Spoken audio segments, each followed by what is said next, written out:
Otherwise, you'll be out of the chance of running for that World Cup Exactly. trophy. And now, right now, Rush, he is 4-0. He is such a threat.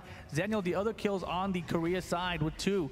And you can see here, they push up the mid lane. Chinese Taipei looking for a gank in that brush, not going to find one. Korea just rotating up, potentially setting up for something else. Either Spirit Sentinel, top lane tower, Slayer's there as well. They're just going to take the Sentinel and rotate up. Yeah, they're going to try to get to this jungle here, waiting for a jungle to respawn. But look at this tower going to fall. Chinese Taipei need to respawn. They need to get a kill here.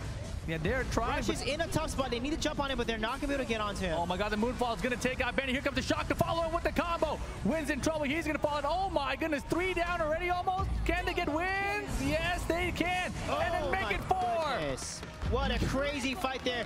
Neo basically made a mistake there. He ran into the Moonfall as Lindis. You cannot do that. And then basically Hack and Rush were able to easily focus him down and literally blow him up. That was not a good fight for Chinese Taipei.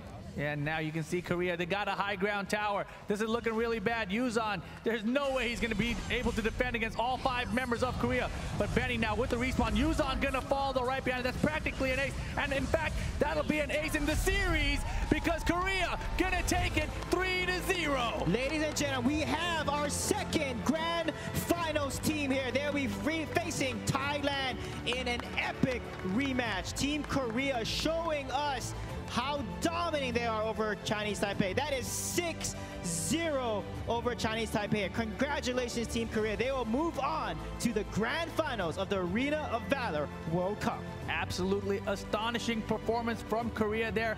Last night, you know, I was in the player hotel and we saw them in the lobby. We came in really late and they were all grouped up in one little conference room there and just hammering out all the details of how they were going to plan out their day.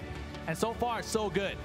Yeah, what a run though for Chinese Taipei. Unfortunately, they suffered defeat at the same opponents yesterday in the semifinal stages there.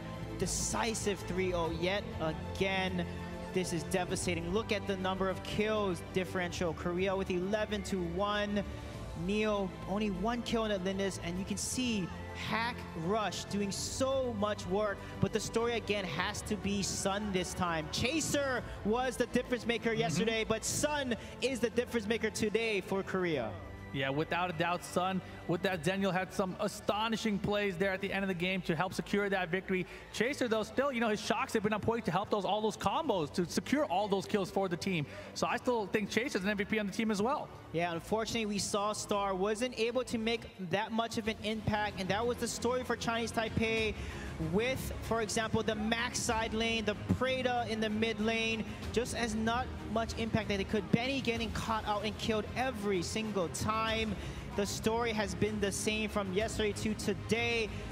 Chinese Taipei has to lick their wounds and return home empty without a World Cup. However, they have at least made it to 3rd place. Yeah, 3rd place, still a respectable finish. It's pretty darn good here at the Arena of Valor World Cup. Here's the post-game breakdown.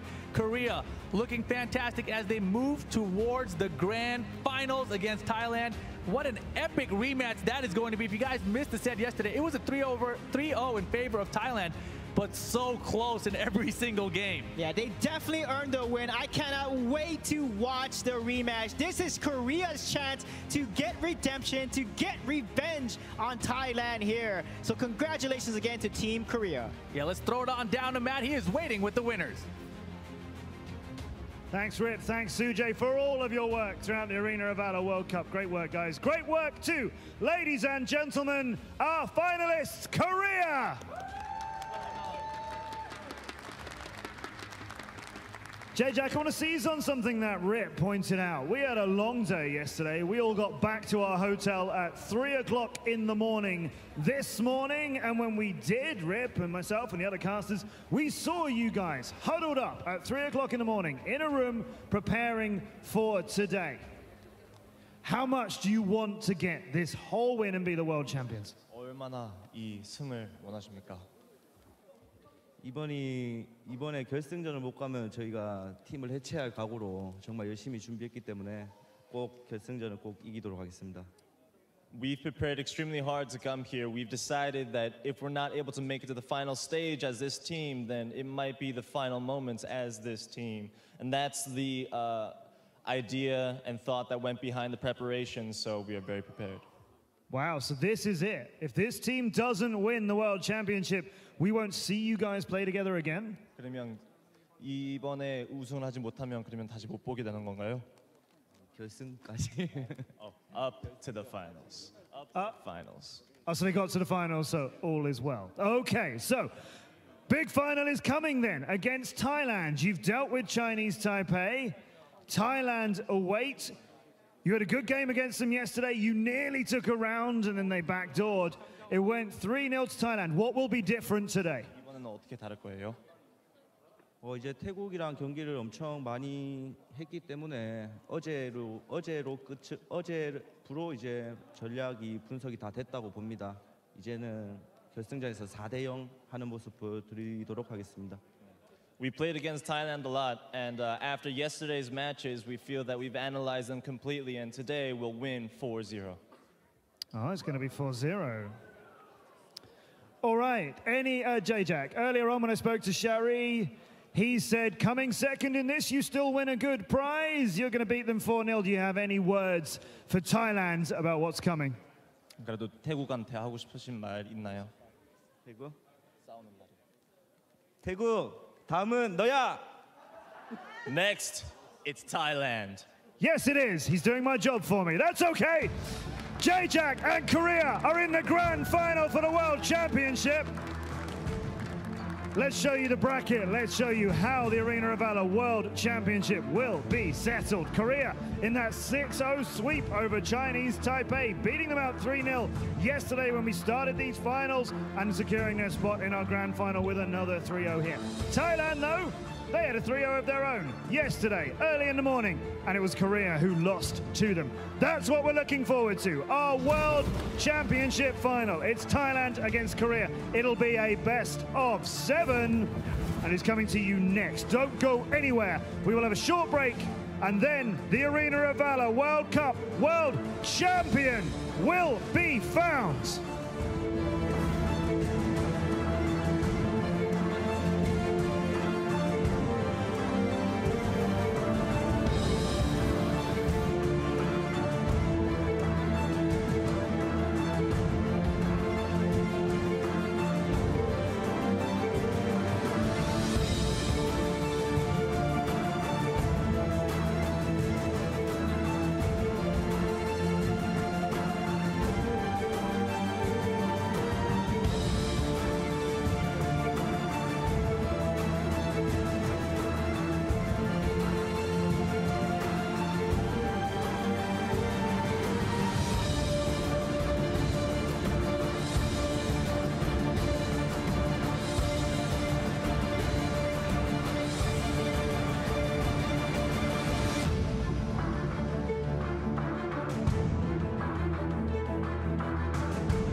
To fight the greatest battle, you need the greatest warriors.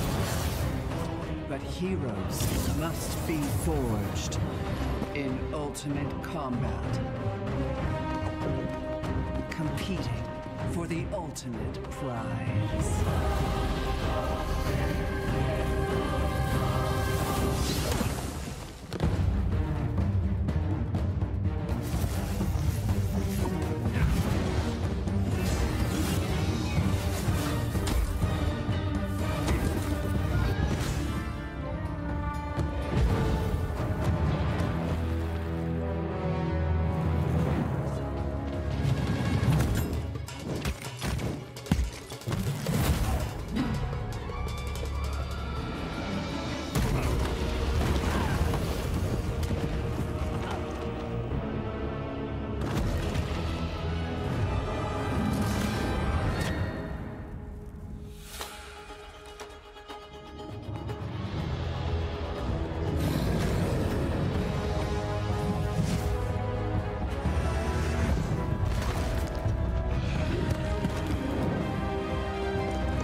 Not my way.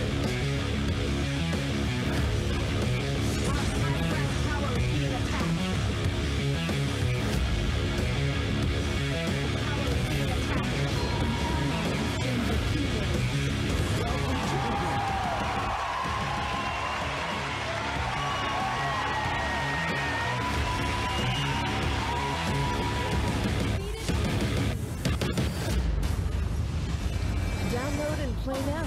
Arena of Valor.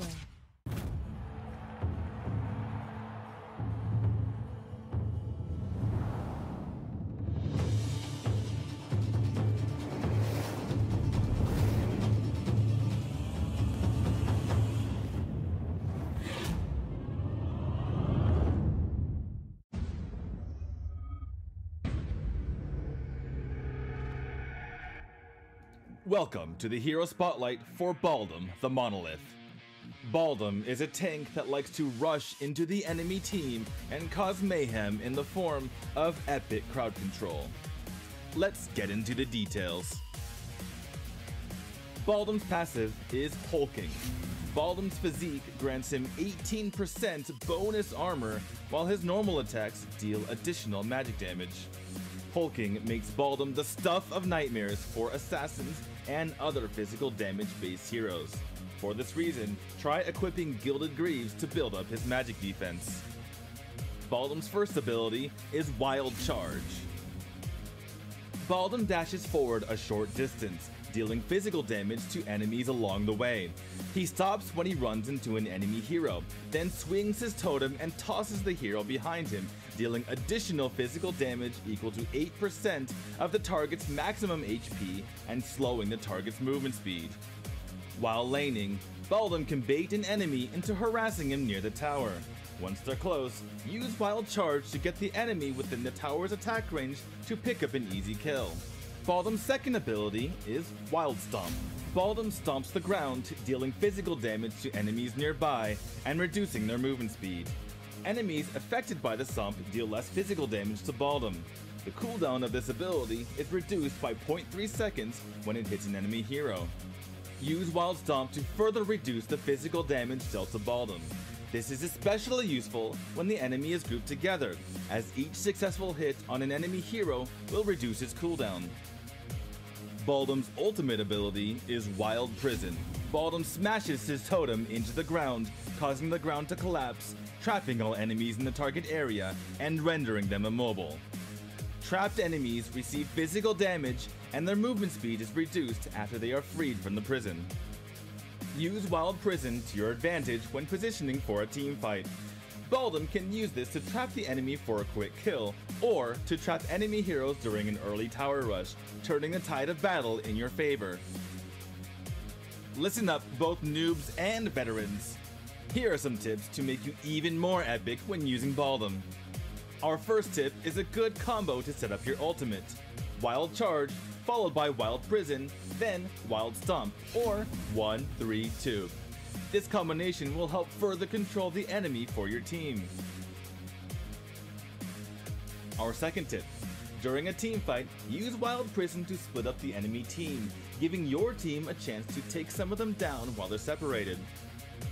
Our third tip is to be careful. Baldum can't jump over obstacles with Wild Charge, making him particularly vulnerable to ranged heroes. If necessary, use Flicker in combination with Wild Charge to catch any pesky ranged hero. And our last tip. Baldum's ultimate, Wild Prison, is also effective against the monsters, even epic monsters like the Abyssal Dragon and Dark Slayer. Thanks for watching today's Hero Spotlight on Baldum the Monolith. See you on the battlefield.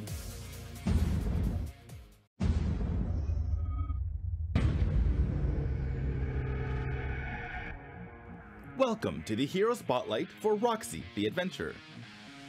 Roxy never shies away from danger. With her high mobility, she can rush to the aid of her allies, then turn around and deliver the pain to her enemies at a moment's notice. But just because she's fast, that doesn't mean she's flimsy. She can also take hits, meaning she's got a combination of speed and defense. How annoying is that? Roxy can additionally take out squishy enemies with her ultimate in a flash. making her a triple threat of speed, defense, and damage. That makes her both annoying and deadly. All fired up and ready to learn more? Let's get to it. Roxy's passive is Fire Spirit. Roxy's ability power increases for every 100 maximum hit points she has. In addition, every third normal attack restores her mana by 8% and causes her little pal Agni to mark the target for 5 seconds.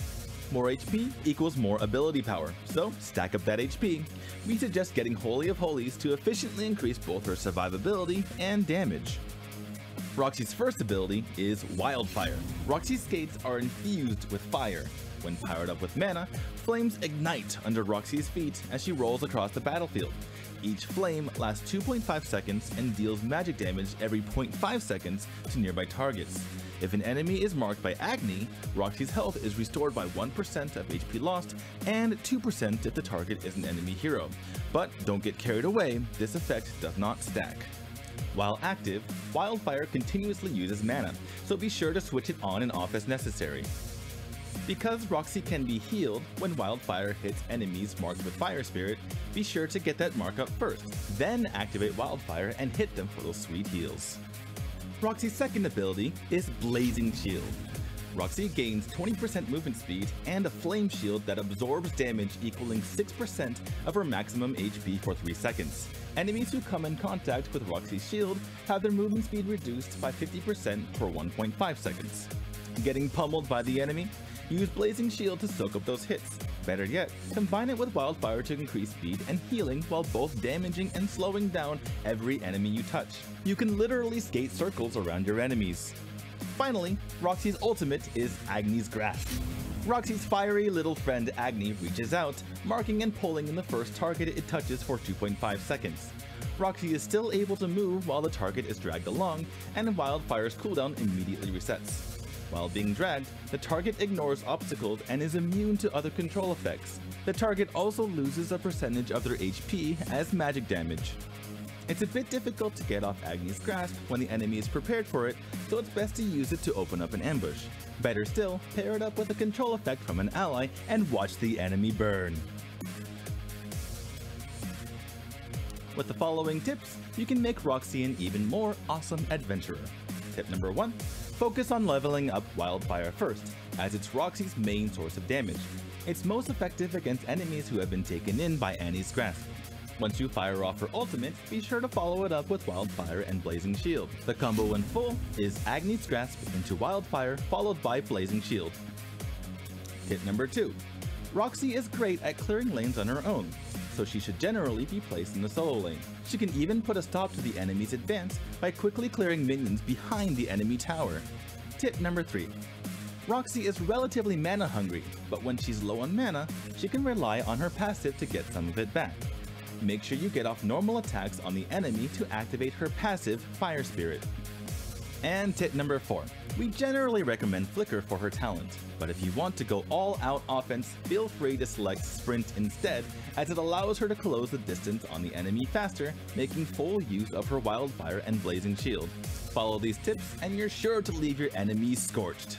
Thanks for watching today's Hero Spotlight on Roxy. See you on the battlefield.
kita udah latihan dengan waktu yang banyak. Untuk ini, ayo kita keluar, kita tunjukin ke mereka siapa yang terkuat.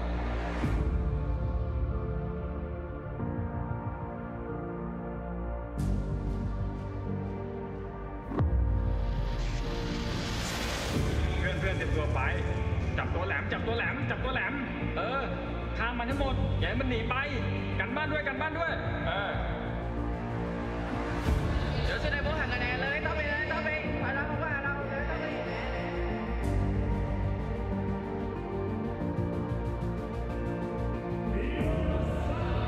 可以了可以了对面走位失误了可以并进去了抓到然后塔先拆漂亮 nice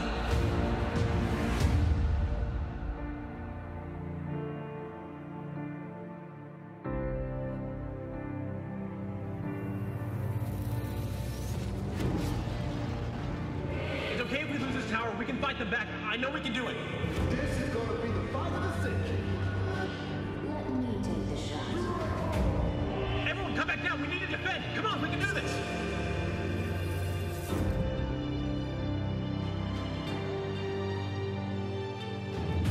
Jemand muss in den Jungle, Leute. Wir brauchen Vision. Wir sind zwar Head, aber die Gegner sind verdammt gut. Also aufpassen, Leute. Werdet jetzt auf keinen Fall übermütig. Es wird nichts geworden.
Here's a sign of a potential world champion, a team who look like they're enjoying themselves, like they have no fears in the world. They are Korea, and opposite from yesterday's win, they are Thailand, and together, those two teams have the World Championship in their sights. We've had 2 weeks of this amazing tournament. We had the 12 best regions and countries in the world. 2 teams remain, and one of them will go down in history forever as the champions of the Antares battlefield for everyone to look up to. It is time, ladies and gentlemen. It is the Arena of Valor World Championship Final! We couldn't have asked for a better tournament, not just the 2 weeks of fun that we've had here in Los Angeles, but everything that has brought us to this stage. We have to thank all of the teams for the amazing action they've given us, and to all of you, the over 200 million of you who play Arena of Valor all over the world. Now we have this incredible final to present to you with no doubt the 2 best teams who could fight it out for that title of the champion, to get this trophy and to win a prize of $200,000 US from the biggest prize pool in mobile esports history.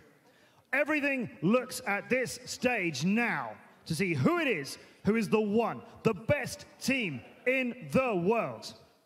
I have the pleasure of welcoming those 2 teams for you now. First to this stage, a team who've shown us amazing performances, swept their way to this stage and indeed to this final, but a big challenge for them. They have shown how much they're enjoying this. They have shown what hard work can do. Let's see if they can be the champions. Please welcome our first finalist. They are Korea!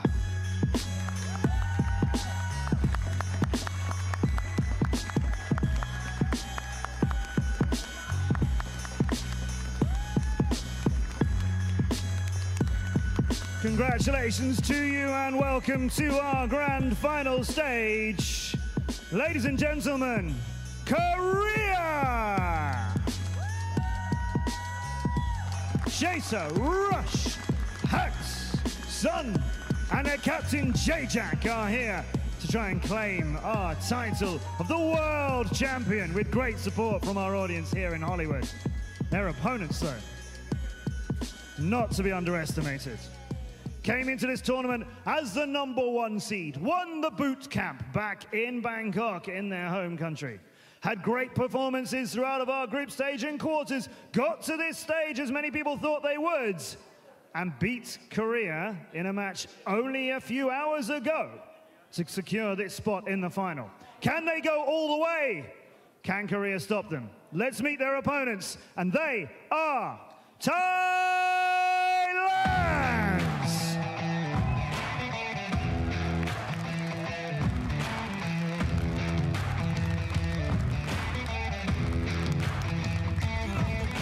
Congratulations to you. Welcome to the World Championship final.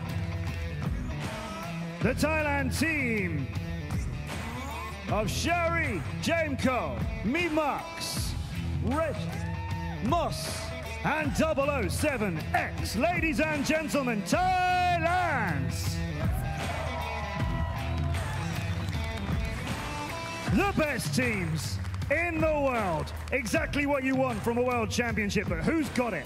Who can take it all the way? Who can deal with the pressure of being here and lift that trophy at the end? It is a best of 7 grand final to determine the world champion between Thailand and Korea. Good luck to both teams. Good luck to our casters who've got a lot of fun to take us through. They are TJ and Opal, 2 more of the best you could ever find for the Arena of Valor World Championship. Thank you, Matt, and welcome, ladies and gentlemen, to our final match here at the TCL Chinese Theater in Hollywood. I'm Opal, joined by TJ for one last bout. TJ, we're at the final here. 2 weeks ago, 12 teams came to Los Angeles, representing only 10 regions. Over those 2 weeks, we've cut it down to just 2. And obviously, both teams deserve every accolade we can give them, but only one can be the world champion. And I'm going all in on Korea. Yeah, you heard them. They were feeling confident during that interview on the stage before, but of course, TJ, we got to know what the players are truly thinking. What are their thoughts heading into the final match of the World Cup?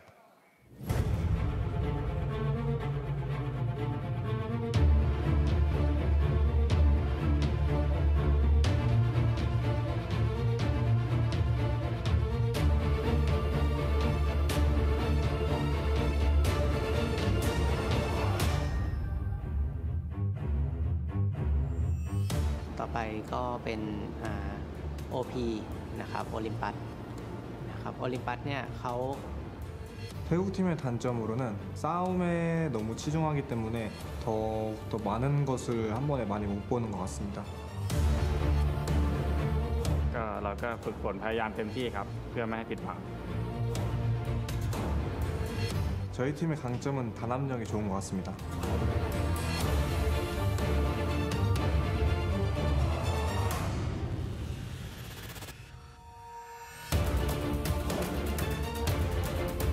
Are looking to fight their way through this grand final to secure the $200,000 first place prize, the biggest in mobile gaming. But you even see both these teams, they are pretty sure of each other. Both are confident heading into the match. I know Matt touched on it, but yesterday, Korea had a disappointing performance for them. And it can't be too disappointing because they're here in the final. But when we got back to our hotel at what, 3 a.m.? 3:30, I believe we got back after that long day. Every single Korea team member is sitting in the library around a table plotting their next move. And on top of this, guys, you might have noticed we are not doing a coin flip. So being the perk of coming through the winner's bracket, yes, Thailand will receive side selection for the first 2 games of the best of 7, which is very important because really, red side, they only get 1 ban. And that is very important for, I think, the entire Korean side, because like Thailand were saying, they feel they can exploit that limited hero pool that Korea has played thus far. However, I kind of disagree with them. We have several characters that we've been looking for. Natalia. Yeah, to come out from the Korean side ever since they were shown off very powerfully once or twice, that we just flat out have not seen here on stage. Well, let's go ahead and get into our pick and ban for game one. Thailand on your blue side, Korea on the red side. Thailand actually starting things off with the Omen ban. Obviously for Korea, they're forced to ban out the Superman on red side. The Omen is a very, very good ban against Korea. Thailand, as we saw yesterday, they're very, very good in team fights. They like to prioritize control characters. That means characters that can win them team fights just because they have stuns, knockups, or pulls in the case of one favorite boy called Grak. Thailand. Second ban coming on through. Going to be the Zenial, so not going to have that global pressure available. Going on that split lane for Sun to then rejoin the fights with the shielding. So not going to have that available, but still, I know we talk about limited hero pools, TJ. But, you know, we haven't seen some of them pop up yet. We've done our research, and one that hasn't made it through for Korea, and I want to see Sun play it. I hope he brings it out during this final, is the Tara. Yeah, the Tara is so good for him. The reason that Zenial is so powerful is because Sun likes to build tanky play, separated from the rest of the team, as Korea loves to do, have these roaming groups and occasionally roaming individuals, constantly finding pressure, coordinated, but separated while being coordinated. Now, I kind of like this from Thailand. This is a bit of a respect ban, because Hawk just had a beautiful performance on the Flash. Yeah, and Memarks as well has been playing quite well on the Flash, so that is definitely taking away from Thailand. If they could lock in that Flash on themselves, they're not willing to take that gamble. They're not willing to be in a situation where it could go to either team. Hawk, left to his own devices, typically tends to go for more static mages because he knows he has the team that can set him up for major picks. Now, for Korea, unfortunately, they're having to ban out the Aram, and this leaves up the Lindis immediately available for Thailand for the first pick. You do not give Lindis over to Korea for a very good reason. That very good reason is named Rush. Yeah, Rush during the quarterfinals. I believe he had somewhere in the realm of a 22 KDA. Oh my God. And I believe 2 of those games were on the Lindis. He can still play the Violet if needed, but guess what? Has made it through the ban for, that's been a while since we've seen a teamie. Yeah, you're absolutely right. The teamie coming through will be locked in by J-Jack, I assume. I would be astonished if nobody took advantage of that major slip-up. This is actually something Thailand did during the group stage. They actually messed up their bans on blue side and let the teamie through. So is this them being confident enough to play into the teamie? Well, one of the things with Thailand is they do tend to very obviously counter-strap their opponents. We saw them intentionally let some characters through versus Korea, the Aram yesterday. The reason they let the Aram through was because they felt J-Jack would have to pick it up, and they felt they could play versus an Aram. So it may very well be the same calculus. You know that J-Jack has to lock in the teamie first pick, and this allows you to play further into the draft, knowing what your opponent's draft basically has to be. And this is already a great setup for Rush, no matter what he picks. It's going to be likely the Violet oftentimes is what we see coming out of the jungle, especially with the Chagnar, and now that teamie for the Resurrection. Meanwhile, though, for Thailand, already picking up the front line, going for this a bit of dive with the Malak, and also picking up the Crixie for Memarks. And that's very good for them as well. They've already got a ton of damage, and for a team that's so good at team fights, seeing them build such a good team fight composition is terrifying. I'd like to talk, though, about what Korea has so far, because assuming that Chagnar is not being played on J-Jack, it's going to be run on one of their 2 split lanes, Sun or Chaser. We've seen Sun not look great when he's required to stay with the team because that's simply not how he plays at his best. And Chaser, in that last set and the first set of the other day, looked so good himself, I feel it would be sad to see him forced onto a more defensive character. Well, one of them is going to have to play. Chaser in the last series showed up. This is what allowed them to get into this grand final. Kilgroth, though, that could be something for Sun that we haven't seen too often. It's going to get locked in. Chaser and Sun play interchangeably. So we don't yet know who's got which character, but that is, of course, the crux of the Korean strategy, this constant pressure across the map, oftentimes coming from their 2 side lane players, Chaser and Sun. And on top of that, like we highlighted, Violet getting locked in for Rush, so going to have a lot of tower damage and have a lot of safety for the team. But speaking of safety for Thailand, this Alice has made it through all the way to the last pick. Yeah, and that's not something we would have seen when we came into the World Cup. Priorities have shifted. The Alice isn't as effective versus this Korea composition because they have a Chagnar and a Kilgroth, both of which negate control abilities, and thus will be able to dive through the Hissy Fit. But it is still a very lethal combo, particularly for Thailand, who excel so much at setting up and shutting down team fights. Yeah, Alice going to get locked in along with the Irie. And that one's a little bit concerning too, because it's coming through. Oh no. This has been the secret of Korea. They pulled this out twice already. And for Hawk, would be a nice addition. Really, they have no AoE. That or the Liliana. We haven't seen his Liliana for quite a while. I really like the Natalia. Whenever we see it, it just starts one-shotting people at about the halfway point. But most of the time we see it paired with the Grak when it actually has success. And with that off the table, I feel like there isn't a setup to help allow for that Wombo combo we've seen before. Yeah, this is an entire mage pool open. Of them, Vera is not considered meta. If this is locked in, Korea are doing something exciting again. They have hovered this a couple times. And I know we talked during the North American series, sometimes, you know, they like to have fun. Okay. So the Scud getting locked in. So that's no mage currently over on the Korean side. Arguably, you have decent magic damage coming through from Charknar. But to be frank, I think that's a mistake. Right now, they're pretty much putting all their cards on Rush and Sun to carry this into the later part of the game. But we saw yesterday, when Thailand hits the 10-minute mark, Korea can't go past the base. They can't push out anymore. Sorry, I'm more perplexed than ever, because it appears that Hawk, their mid player, is currently running the teamie, typically support. And you heard during the interview, they went back, looked at the VODs. They tried to analyze what would it take to beat Thailand. Is this the secret? Are you going to pull this out in game one? Try a new strategy and try and get Thailand, you know, off guard. Okay, what I'm seeing, here's I don't have nearly as much IQ as the Korean team, but if I had to guess, I would say that what they want to do is play constantly aggressive on many of their characters right now. Teamie, Charknar, Scud, every single one of them, Kilgroth included, can play separate from a team. So what you can do with this is really get into the jungle of Team Thailand, pressure against 07, pressure against the players that need to get built up. My only concern with that, though, TJ, is when Korea tried that strategy yesterday, Thailand were actually able to hold the guard when it came to the river. They were able to push back Korea during the invades, because that was one of their highlights. We often expected Thailand to fall purely based off Korea's jungle pressure, because they go in, invade onto 007, and he kind of looks weak when he's, you know, targeted early.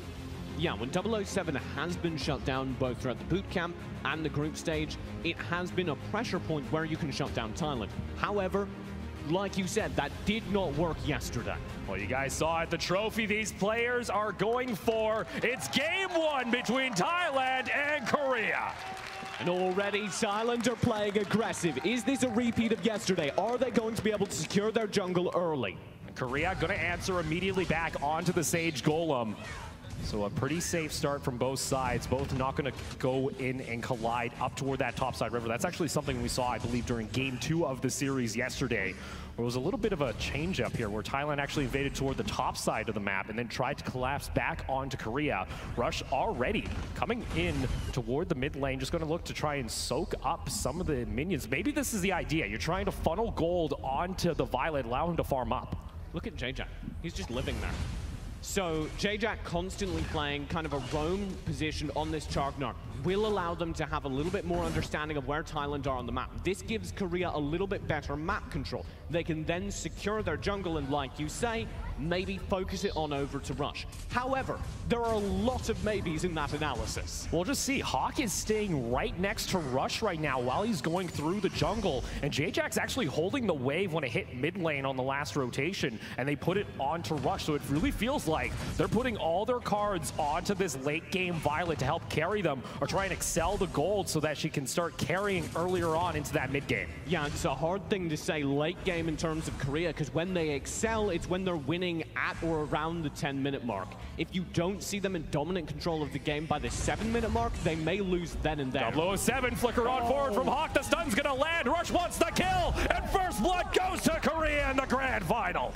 J-Jack will narrowly get out, but Hawk wants more. He'll poke further forward, stun up with the Pooty Poots, and then retreat. I'm liking this though. Hawk adjusting his play style, going to the support style of role, going for the roams. Let's take another look at 007, how he got caught. You could see the stun from the team. He opens things up. J-Jack's there to take the brunt of the damage from the other two Thailand team members, and then the rest of the team, notably Rush's early damage comes through. This is something though that we did see in the series yesterday. Oftentimes Korea would find an early kill or two, get themselves 1,000 to a 2,000 gold lead, but then it would start to fall apart. So far on the right foot, but they got to keep the pressure going.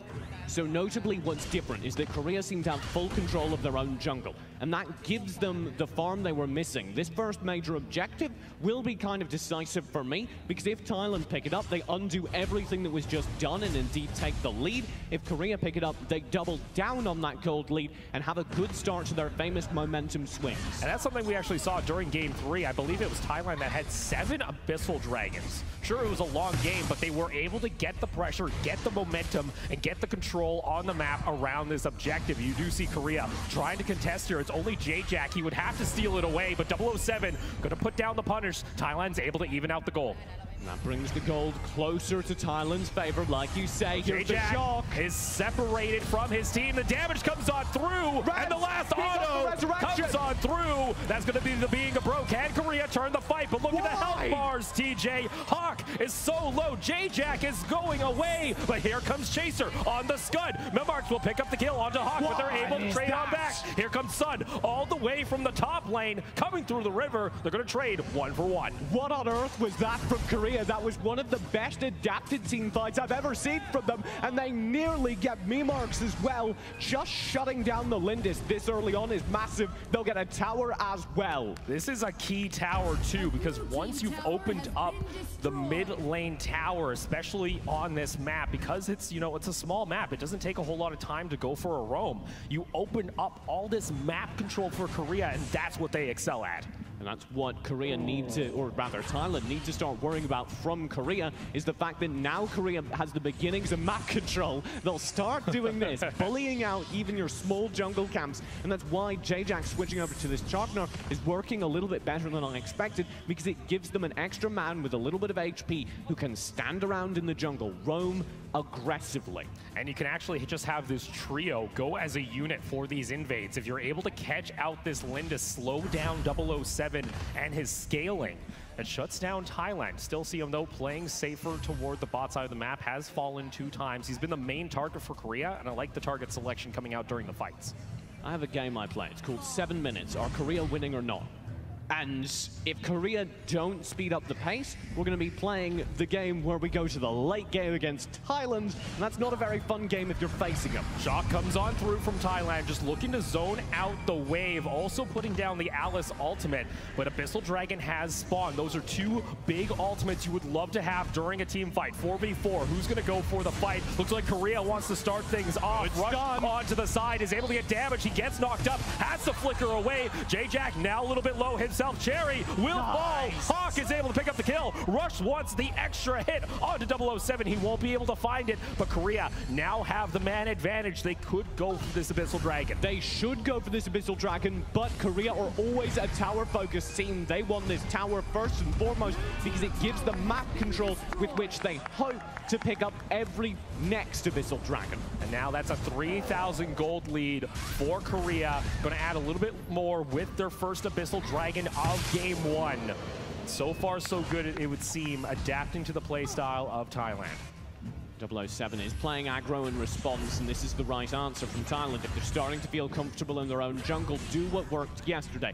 Gain control, start starving out the gold from key members like Rush, and maybe get your characters a little bit out ahead, particularly 007 and Memarks.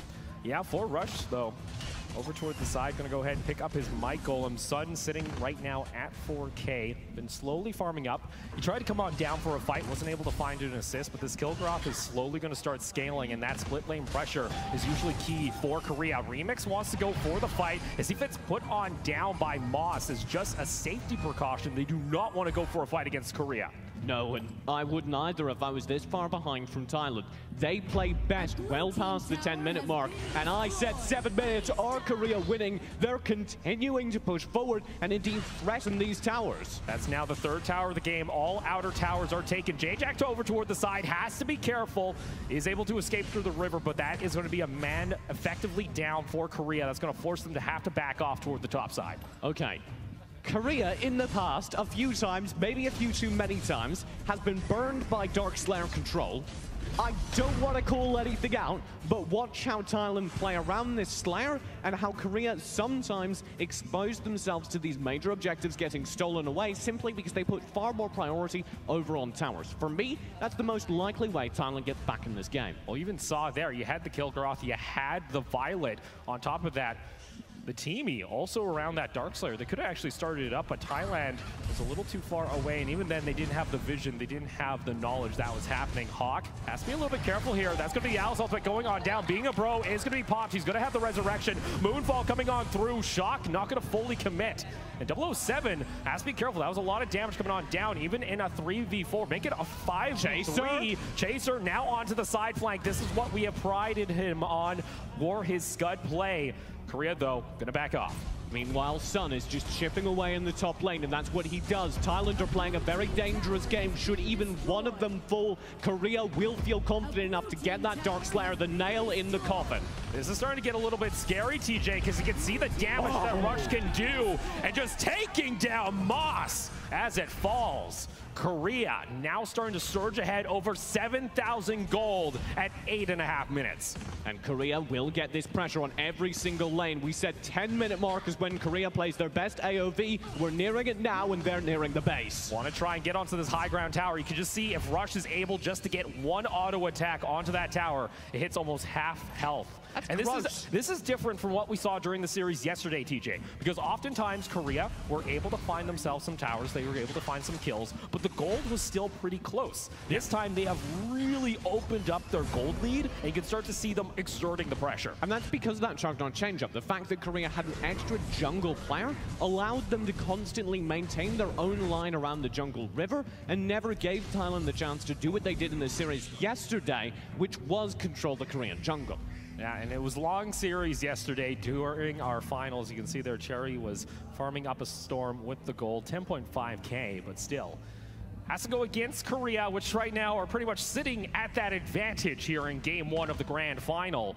Rush going to rotate on over 4 members of Korea, going up toward the top side. Jack gets caught out. That's going to be the Being a Bro coming back for the resurrection. Memark's Moonfall is not going to be available. 4v5 in top side. Jack has to be careful. Meanwhile, though, bot lane, you still have Sun exerting pressure and stealing jungle. We said, Thailand, did you intend to play against the teamie? If they did, it was an error because it saved Korea so many times. I don't think they're going for Dark Slayer. I think they're just poking, trying to force a commit from Thailand, but it does beg the question. You had the opportunity, you had the time there to pick up Slayer. Any of these times when Korea has managed to find 1 or 2 kills, they should have coupled it through to it.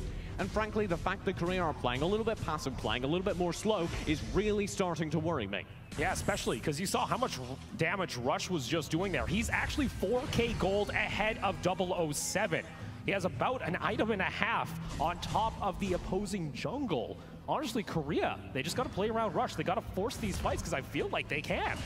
I feel like they should be forcing these fights. Sun is doing so. Yeah, you see Sun down there. Remix has to get out of there, but it's going to be not enough as he gets taken on down. Memarks came on over to the side with the Moonfall, but it wasn't enough. Chaser up toward the top side, pushing in the minions. It's going to be a 5v4. Shock is just going to be laid down to clear out the way, but Cherry will fall. Rush will pick up the kill.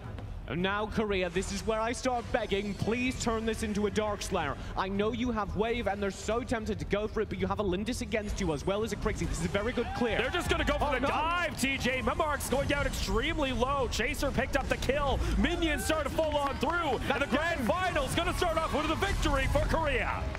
Beautifully done. They didn't need my advice. They were just going straight for the game, and I underestimated Russia's tower damage, as I think did Thailand. You see Thailand there, well, shell-shocked after sweeping Korea yesterday during the winners' final. Korea, you see the morale. Long meeting overnight, paid off.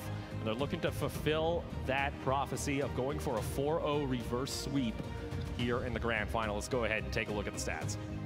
I am looking at the stats, and I'm seeing a big line of zeros. Thailand 1 kill away, and that 1 kill came on me, Marks. And even then, look at your gold. You had so much funneled onto Rush, and even there, the damage shows 37.5%. Mimarks, he tried his best on the side of Thailand, but it just felt like Korea. They've changed up their playstyle. They're going aggressive after finding the picks and taking the objective. And it was a shift. It was, we wondered what was that meeting about. I think it was looking at yesterday, where did we lose? And it was that Thailand pressed into the Korean jungle and managed to constantly force their key players like Rush to be under farm. With the swap up, we were very confused by it, over to a no mage composition, putting all of your damage hopes on Rush for the ranged attacks, and then having a little bit more tanky pressure throughout the entire map. Korea are looking really, really good. And this is great adaptation because this is something we saw during the group stage that worried us. Korea, they're a very headstrong team. They like to play what they want to play. Oftentimes, they won't even care about what the enemy is picking. They just want to pick the comp and they'll run through it. Now, after being defeated by Thailand in our winners final, coming back into the grand final, taking game 1, and look at that game time. That is a key factor for me because Korea, they often want to try and finish out their games between the 10 and 13 minute mark. I started to introduce it.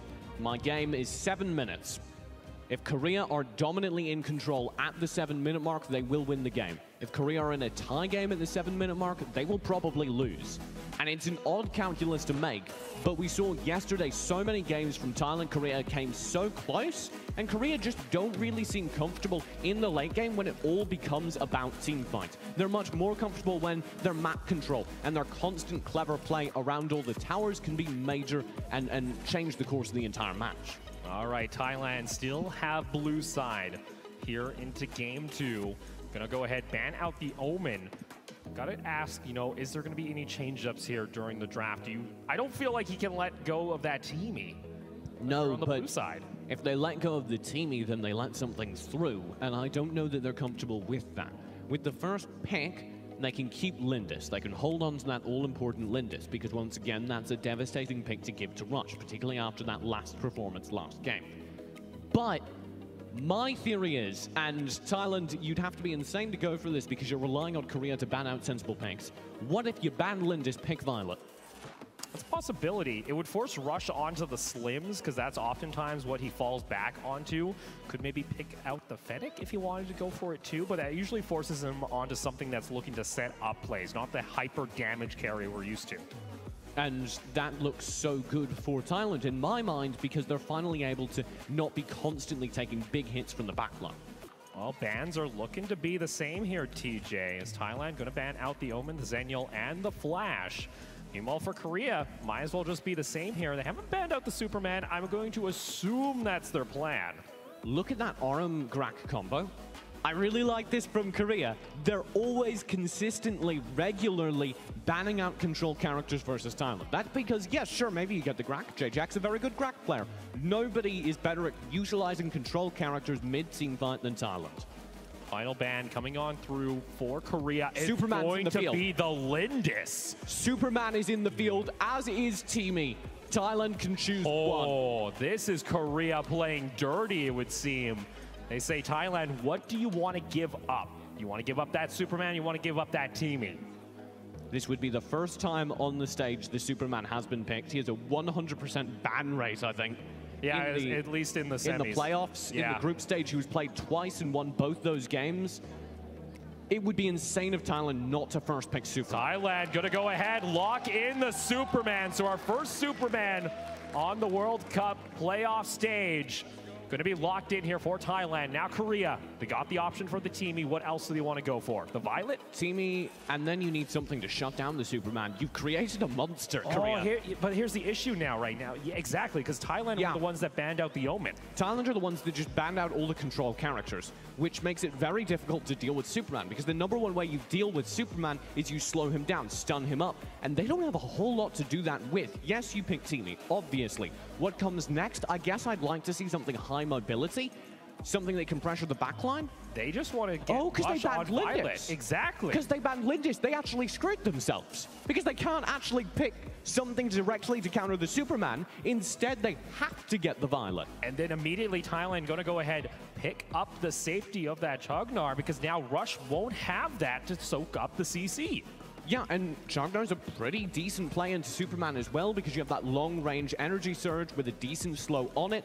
They're going to go... Thailand, jeez. This is a good comp. Already picking up the kill, Groth. Now Korea. What do you try and answer here? This prayers. You answer prayers This at this feels point. like a bluff that got called here by Thailand. Yeah, Korea was like, you have to pick TV after that last game. And Thailand said, no, I think we'll get Superman, the most powerful character in the game. Yes, please. Okay, this would be a lot of safety here, TJ.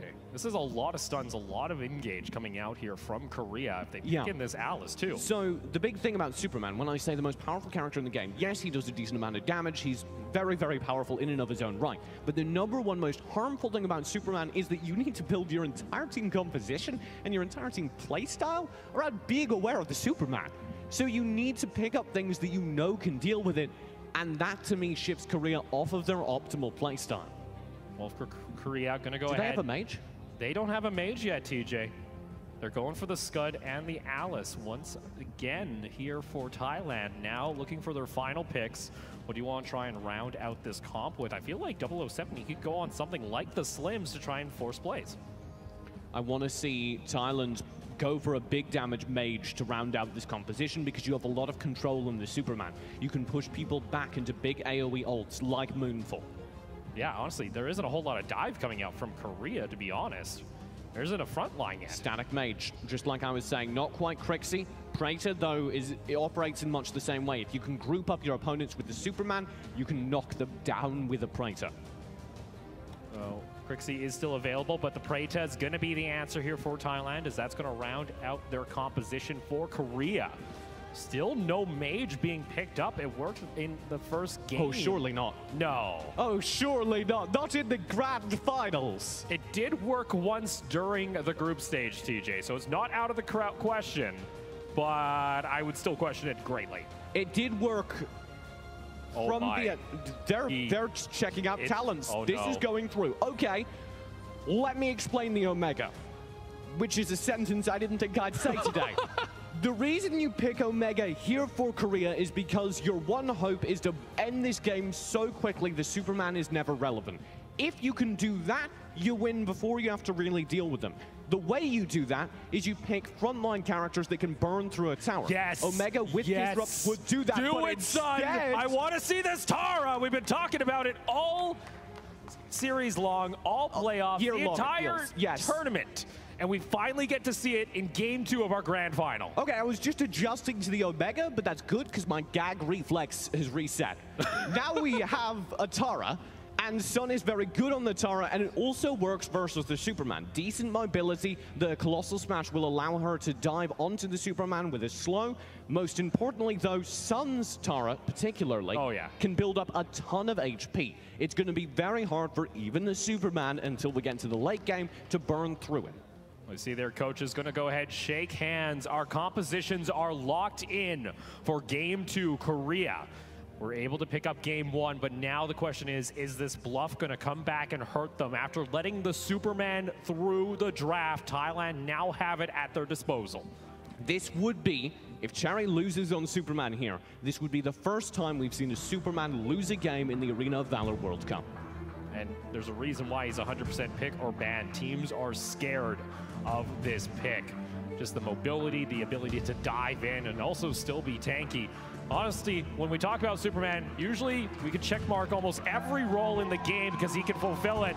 The crowd here is ready for Game 2. TJ, are you? Yes! I am so ready. Cherry on the Superman, it is your turn to take this team, Thailand, to tie up the set.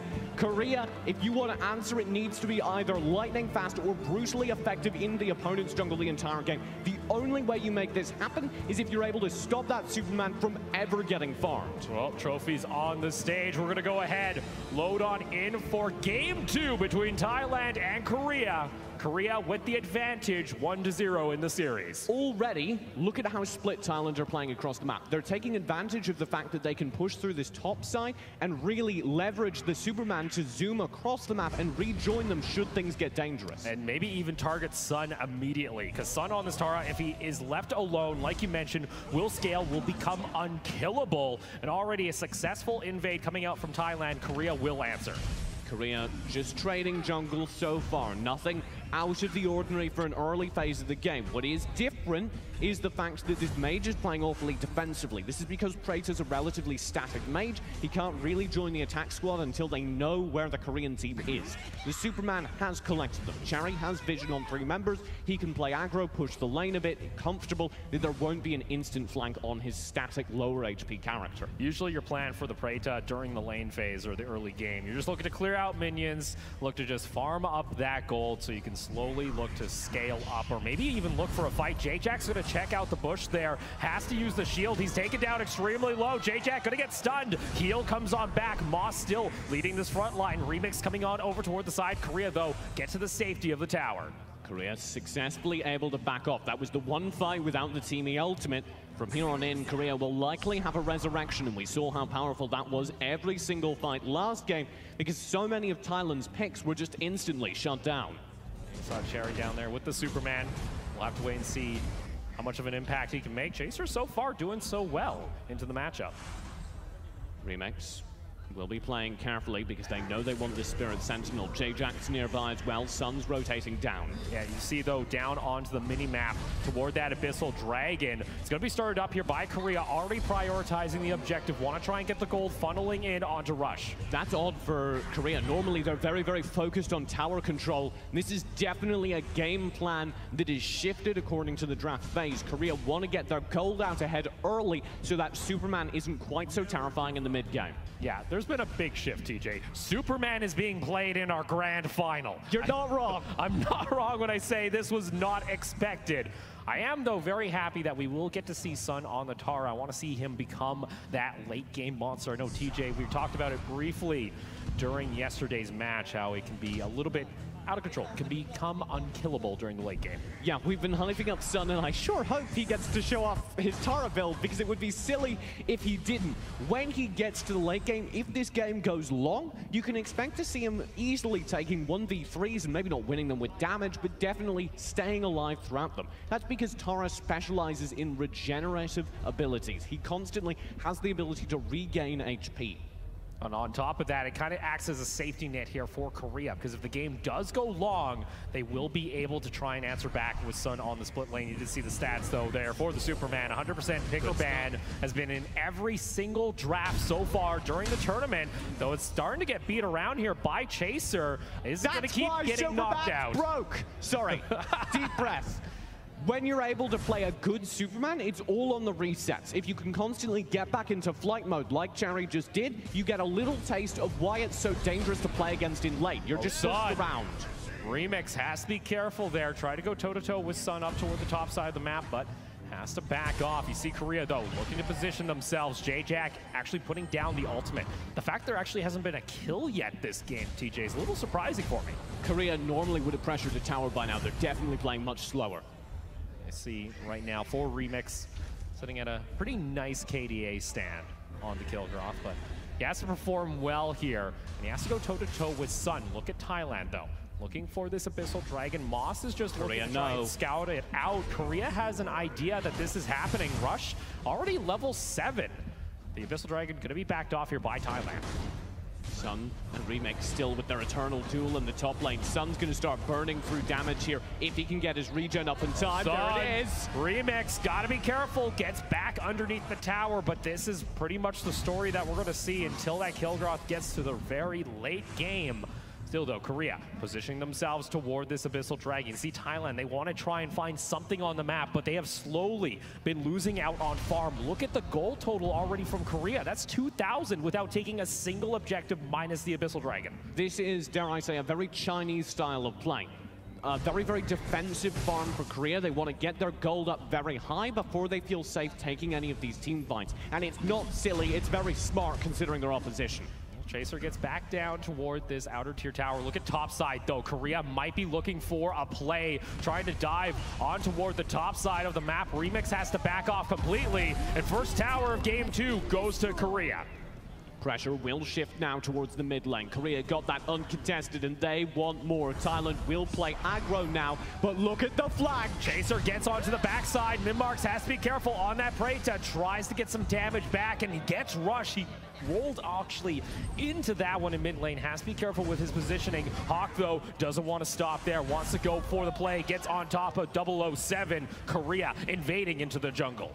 Cherry hasn't been able to get his build up, but now he's got a flank. That's going to be the being a pro pop there, but it times out. First blood goes to Thailand. Beautifully done by Thailand to eke their way back into the series. They are still, however, at a gold deficit. Sun toward that mid lane, trying to bring attention away from the tower. 1 minion stands. Sun has to be careful, has the regen ticking, so we'll be able to get back up toward that top lane. Cherry, be a bit careful there on the Superman. Chaser, what are you doing? Chaser, he's just gonna try and go for him.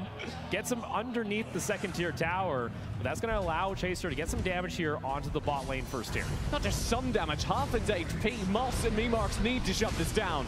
Now that's actually 3 members of Thailand. What does Korea answer for? Chaser's gonna fall. Second kill of the game goes to Thailand, but you see Korea position themselves into that mid lane, but they gotta make something happen here because they're gonna lose this first tier tower and bot. They're going to push mid during this time. They want to answer back, but Cherry's holding strong. Of the Superman can hold off a push from 3 members, also has support. In Thailand, now starting to eke their way back into this gold lead of Korea. Also going to go ahead and pick up their first Abyssal Dragon. In your hubris, Korea, have you accidentally allowed the Superman through and Thailand back into this grand final? We'll have to see. Thailand going to go ahead, pick up the Abyssal Dragon. Now the gold within 1,000. Have slowly worked their way back so far. Still a pretty calm game. 7.5 minutes, only 2 kills, but you can still see the damage from Mimmarks. If Korea is not careful with their positioning, and Sun now is starting to struggle in this matchup. Yeah, you can see Remix is starting to get his build through, and especially for Remix, if he's able to gain gold and build an anti-heal build, he'll start dominantly winning this fight. But this is just the confidence of Sun. Pops the regen, goes for the fight underneath the tower. Look toward the bot side of the map though. Korea grouping up as 4. They want Cherry, they want this bot lane tower. They say we can't ban you in the draft, how about in game? Well, instead, fortunately, Korea not going to keep on the pressure. Waiting for this minion wave has given Thailand time to try and react. Flying Spare connects onto Rush. He's stunned up, but there's no follow-up just yet. Mimmarks over toward the side, tries to get some damage, is able to chunk down J-Jack. Korea, though, looking for a disengage. Do they want to try and go for the re-engage? Look at this. Sun now in toward the mid lane. They're trying to pressure the side lanes. So this has become a game of team fights, and for Korea, I think that's devastating. They need to get this game back to a point where they're able to control the map and farm because of it. As long as we're in team fight territory, Thailand reigns supreme. Gets caught out by the Flying Spare. Hawk's gonna go down with the Being a Bro activated. Will be able to flicker out of harm's way. But Thailand, that's a big ultimate to get down. Cherry has to be careful, is able to save himself into toward the jungle. But look at this, Korea looking to knock down this mid lane tower. Still can't get past Mimmarks though. But they're taking more control of the jungle. They're trying to gain control of this Abyssal Dragon, maintain the gold lead they currently so narrowly hold on to on the Korean side. That's going to be the second tower of the game going in favor for Korea. Still though, dead even on the gold totals. It's just 2 kills for Thailand, and we're starting to hit close to that 10-minute mark, TJ. It's starting to get concerning for Korea. I said, are Korea winning at 7 minutes? The answer this time is no, and that makes this a very even game indeed. Looking for the push here. Rush will knock down that tower mid lane. They got themselves every outer tier tower against Thailand. Sun still on that tower up toward the top side. Remix has to be careful, or is he going to go for a flank? He knows so much. He has he sees all. But here's the issue now. Sun's going to go check. Has to be careful. Pops his regen. Has to be back. But Remix taken down so low. And Rush will pick up the first kill for Korea. Slow and steady now for Korea. This is not their normal play style, but you can see Sun starting to leverage his late game potential. We see Moss over toward the side is going to run toe-to-toe with J-Jack. 007 is able to take down the tower. Cherry now rejoins on the Superman. And Abyssal Dragon now available for both teams. It looks like Thailand need to be careful here because Korea are looking to pressure back into the jungle. And they've got a lot of control around this Abyssal. The only thing missing was that Abyssal Dragon. The second they had full control, it was because Thailand were backing up. Now Thailand are back aggressive because they know Abyssal is up for grabs. Flying Spear's not going to connect. Cherry just dives in onto Korea. Over toward the side. That's actually going to be the Alice ultimate already used by J-Jack, looking to zone back Thailand. It's a major ultimate to be used this early on, and it means Korea will have to again reset, again play passive. And I feel every time they do this, Thailand gains significant ground. That gold lead is only 2,000. Still though, pressure toward this Dragon. Cherry just jumping on top of Hawk. Hawk will be able to push himself back in toward the mid lane. Abyssal Dragon started up once again by Thailand. Really want to try and isolate this objective. J-Jack pops the Alice ultimate. Cherry gets taken down to half health. Is able to escape. Chaser also looking to push back Moss. Still nobody wanting to pull the trigger just yet on a full team fight. Thailand were ready for that split take the fight and get the Abyssal at the same time. Korea said that we think we can work that out in favor, and as a result, neither team actually felt comfortable, and they both back up. This, though, I do feel favors Korea because even now, they are slowly and steadily gaining control of the map. You can see they're down to the high ground in top lane. Moss has to be careful. He's got multiple members of Korea pushing on in. Hawk gets taken down to half health, has to back off. Flying Spear connects onto Rush. That's no DPS coming out from Korea. Remix on toward the front line. Sun, though, tanking up the damage, is going to be able to go back up toward that top lane and regen. Sun is gross. Every single team fight, he drops so low, he presses the button, and well, he resets. His ultimate Steel Focus gives him so much HP, and well, it's given Korea enough control of the map to take this Abyssal Dragon. And finally, after fighting over this Abyssal Dragon for the last 3 minutes, Korea are able to secure themselves almost a 5,000 gold lead. The only issue here, TJ, is I'm not seeing structures being taken with this advantage. No, Thailand are actually losing, or Thailand are actually gaining map control at this point. Here's the mid lane push. Yeah, you see Hawks there, down to half health. Moss has to be careful, has to use his ultimate to get rid of the CC. Still see Hawk looking for that front side. 007 gets taken down by Chaser as he dives into Thailand.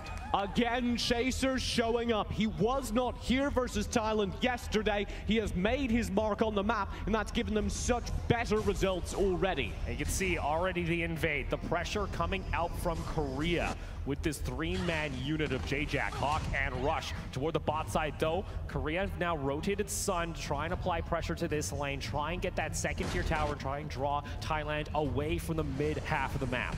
And Korea have this, once again, global map pressure. Even if it doesn't gain them structures, this new slower playstyle will grant them control of the major objectives. If Thailand just want to play safe and sound behind their towers, they'll lose the ability to see what's happening around this dark slab. That's why they need to keep their waves pushed. That's why Cherry's so far forward and potentially vulnerable. Yeah, Chaser gonna go toe-to-toe with that Superman. Looking to just dive on in. Cherry getting taken down. Look at the rest of Korea. They're looking to shut down the Superman. He's gonna try and bring them on an adventure throughout the map. This is the reason. This is the mobility of the Superman going in between the two towers. But meanwhile, a fight gonna break out. He's gonna sacrifice himself toward the tower. He gets the execution, but that does allow Korea to have the man advantage, and especially if you get rid of that Superman, that is a huge opportunity. Because that Superman dives to the top tower, they don't get quite as much gold, but the Superman is down for the next few moments. Korea take advantage of this and slowly gain control of the map. Yeah, Sun having to deal with Remix in this bot lane. Both now have hit level 15. Darkslayer looks to be the priority here for Korea. Still trying to apply pressure toward this top side of the map. The tower will fall. Moss has to back off. This is a bit different for us, TJ. This is a slow style of play from Korea. Well, it's not fundamentally different because I said Thailand are going to be in trouble, or rather Korea are going to be in trouble if Thailand can successfully take team fights, because Thailand are the better team fighting team. Korea have not had to take a full-on team fight. They keep just winning these skirmishes, out-positioning their opponents, and that's what they do in the 10-minute games, even though they're repeating it here on a slower scale. It's the same strategy. Oh, Remix, he's going for this Abyssal Dragon, has to back off, and Korea will easily pick that one up on top of the Dark Slayer, and now he's not getting out. Looking for a fight. Preda just looking to zone back the damage here of Korea. Saw Russian Hawk take a decent chunk there. Korea still positioning themselves. Look up toward the top lane. Cherry looking to apply pressure. Korea want to go for a fight. Memmark's actually forced to flicker away there. So if Thailand are able to max level their characters, they'll get to a point where they're comfortable taking team fights again, and I feel that's where Korea will start to struggle. If Thailand go for these full-on 5-on-5 team fights, Korea are going to start losing them, so they need to crack the high ground now. Korea looking to go on in. You see the damage coming out from Rush, focusing only the tower. It's going to survive with a third of its health. Thailand just holding on to dear life of their base, but they lose their final outer tier tower.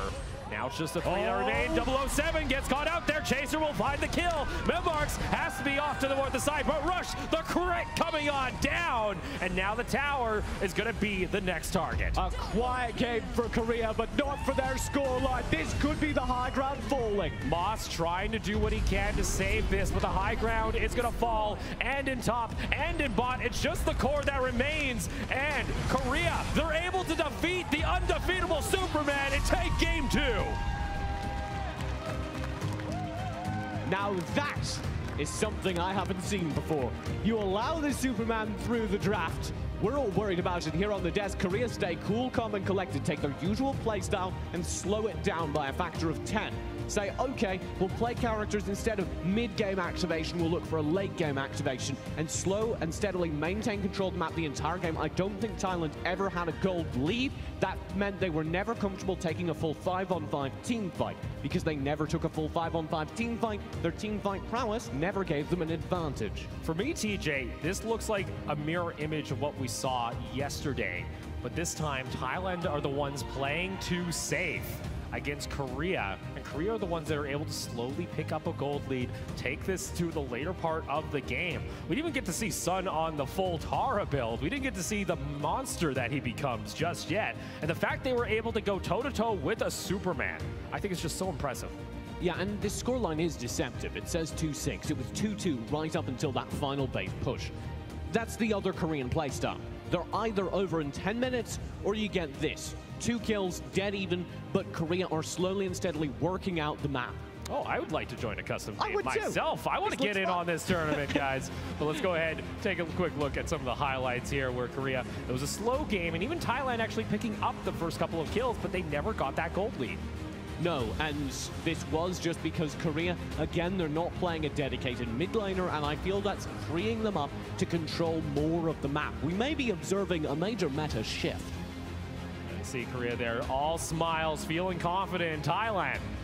Now the pressure is starting to seep in. You're down 2 games in the best of 7 to decide who is going to be our World Cup champions. And take a look at your post-game breakdown. Korea lit up on their side all the way down. 16-minute game time. And Korea wins. I specifically set out Thailand are more likely to win the late games. That's normally because once you get to a late game, you guarantee that a decisive team fight will basically end it. That's what Thailand like to do. If you're behind, starve out till the late game, stay safe, don't take any crazy risks, win a late game decisive team fight, win the game. Never got to do that. Korea are so good at finding individual pickoffs, and indeed we saw players like Remix trying to make plays, trying to save their team, going to solo the Abyssal. And Korea had enough map control, had enough map knowledge, they were able to shut it down. All right, so a little bit of a change up here for the side selection.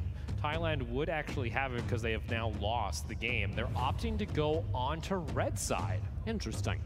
I've yet to see quantifiable proof that red side is better, because I do think getting that extra ban first pick, as well as forcing the onus onto your opposition to ban out major OP characters like Superman is very important.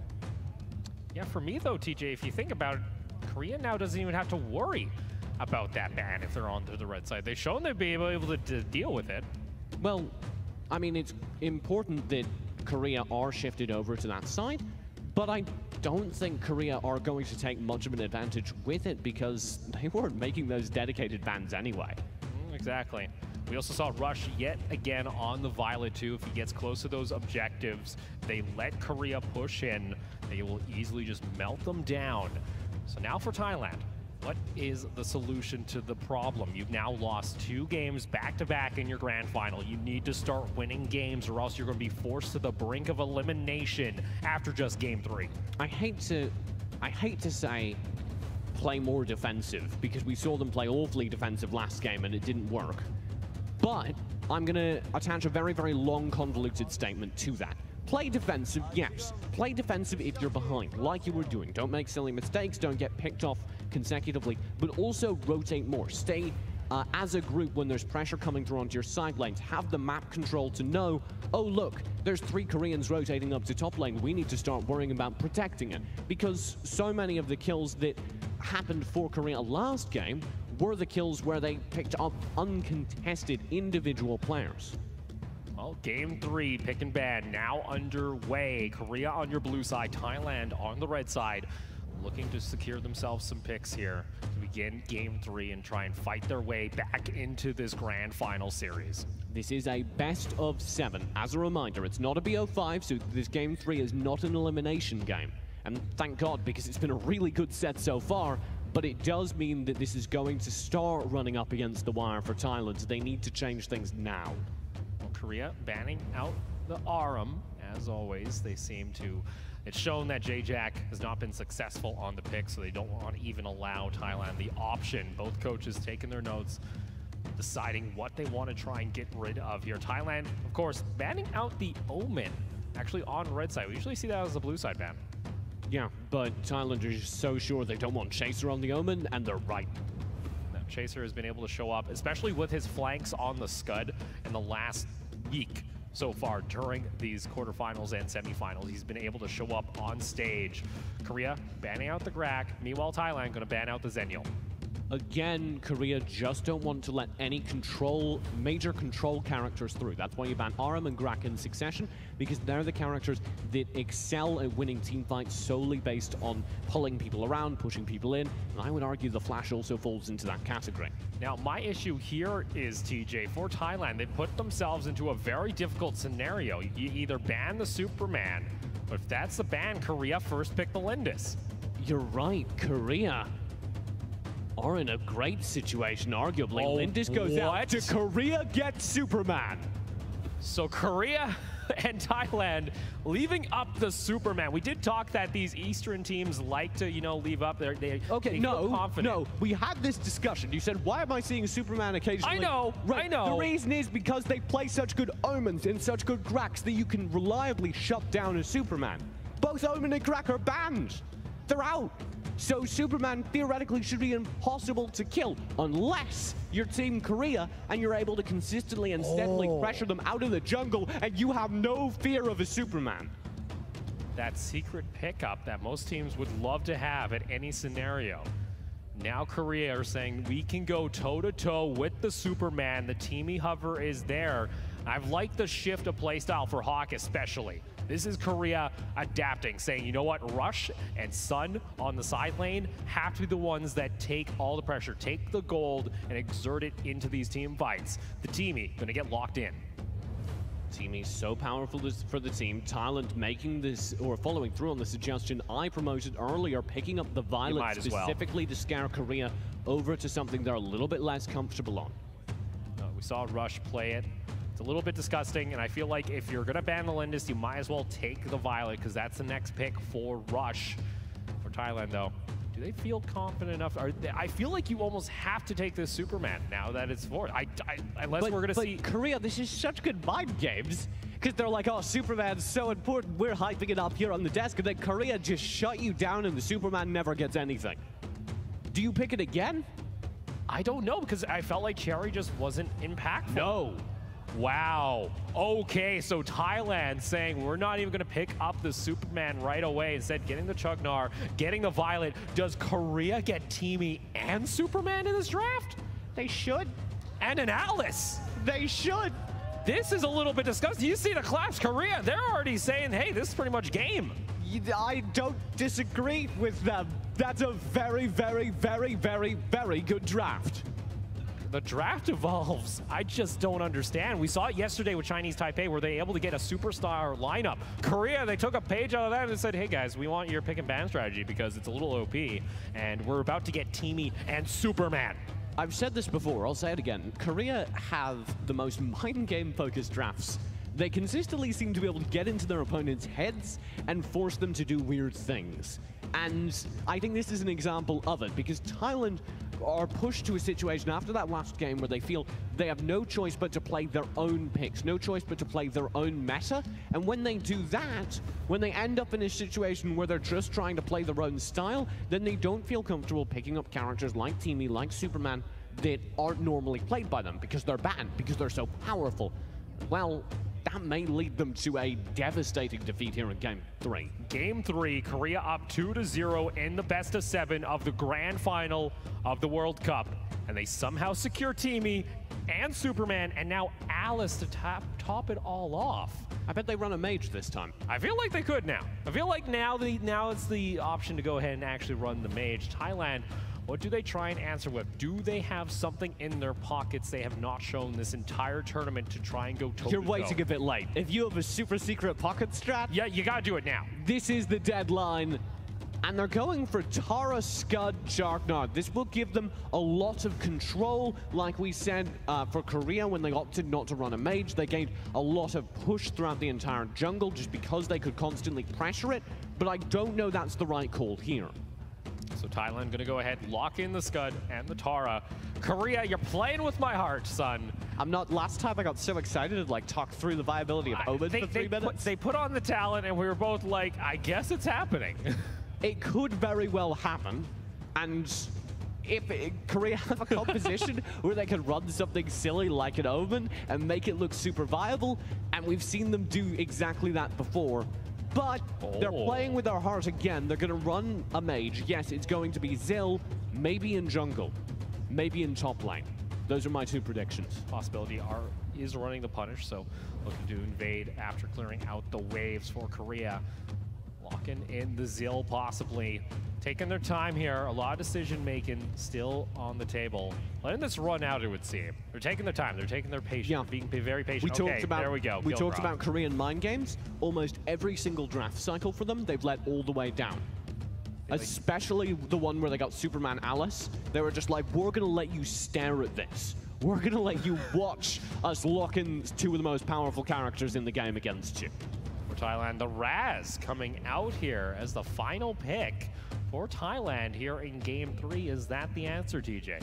Memarks has run the Raz in the past, specifically into the Grak, because when you are pulled in on the Raz, unlike many other mages, you have the utility and the knockback to survive, to stay safe.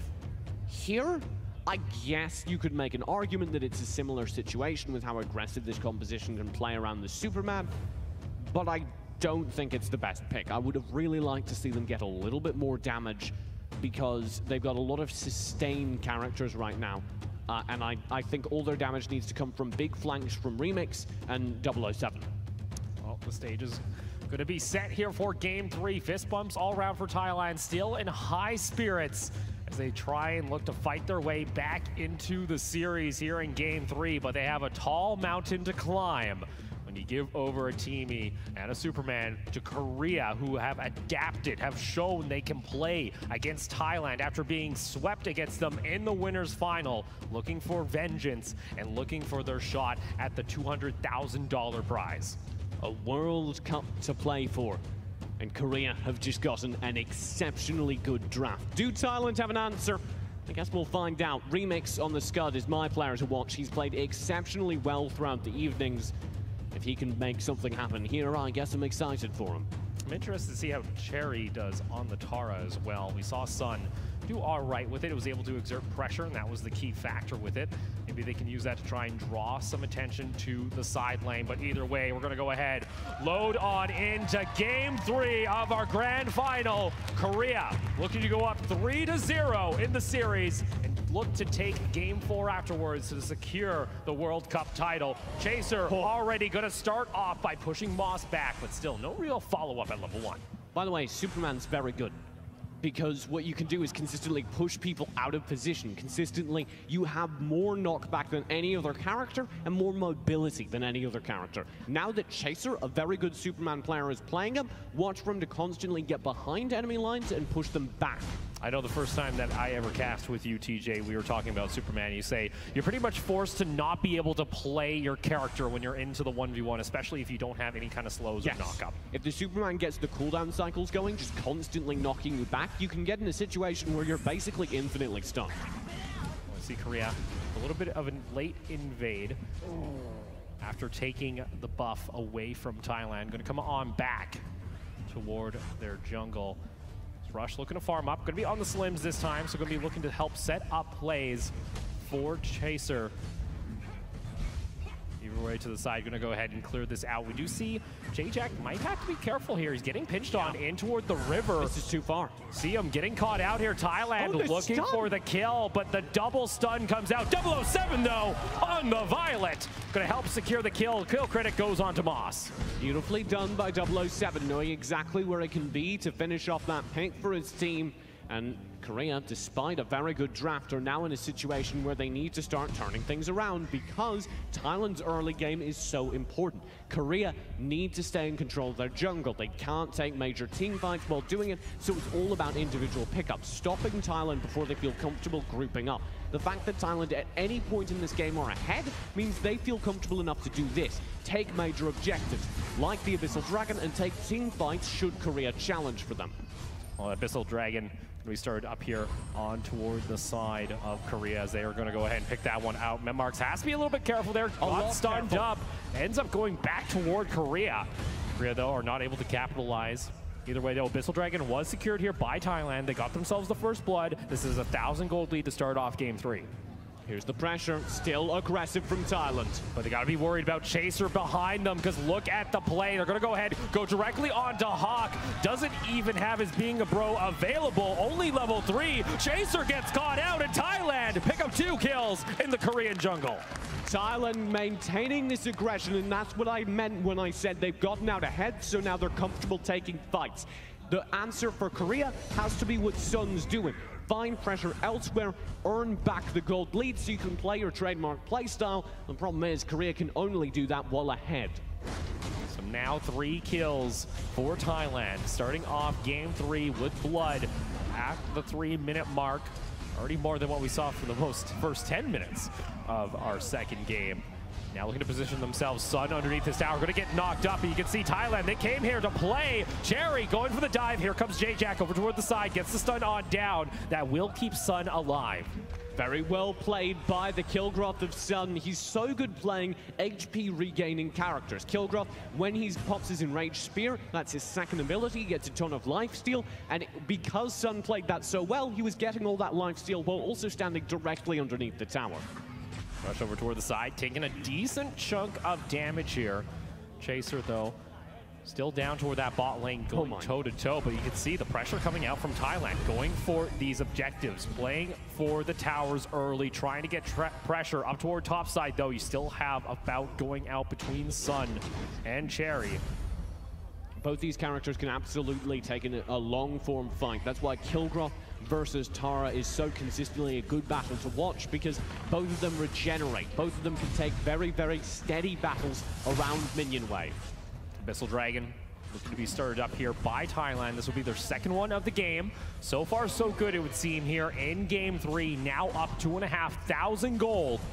Moss looking for the invade. J-Jack has to be careful. 007 actually on this Violet has been able to farm up pretty aggressively so far in the game. Oh, Chaser caught out on the Superman, and that is the 4th kill going in favor of Thailand. What do you mean? Superman's not powerful? He's easy to shut down. It might be a curse, TJ, because both these teams so far not able to find success. You see Sun there actually going on back to steal away the buff from Cherry, who looked for the invade.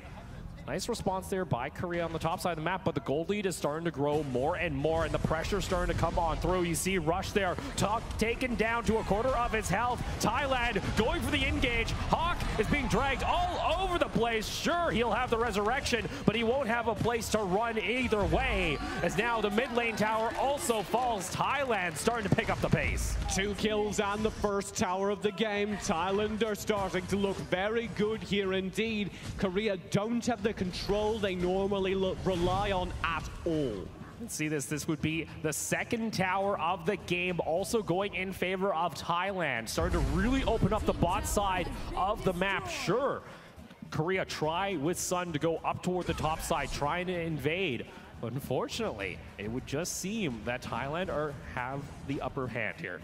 Thailand reset. They fall back to their own jungle. During this time, normally Korea are spread out, playing aggressive, gaining control in these little tight squads. Korea here are playing all defensive, all in this jungle. Hawk wants to go on to that backside. Chaser's able to get behind the team, push them back into Korea. But Thailand, they're still very far ahead at this point, and I don't think you want to be shifting all these carries onto J-Jack.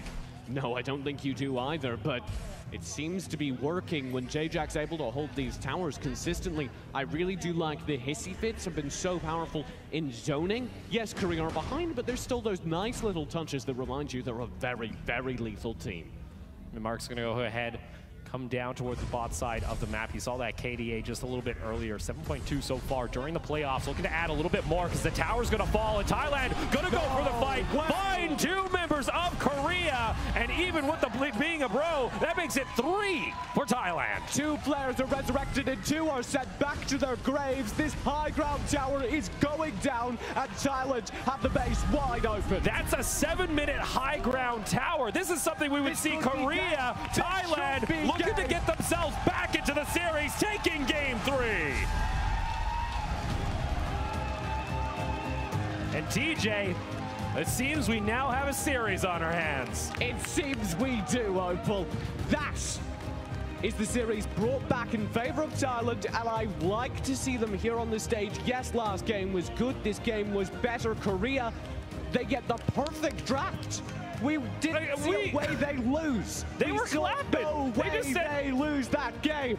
If you look at that draft, you look at anything, you'd say that's near impossible. You should not be losing with a Superman, with that teaming, with that Alice. Look at the goal. But this is a big thing for me, TJ. You put Rush on a utility support setup. He's not able to carry these fights. In Thailand, they just look to carry forth the game. Look at the gold. That tells the story of the game for me. Korea always want to be in control. They always want to be in the lead. They weren't. I think that was a perfect game for Thailand. We'll have to double check.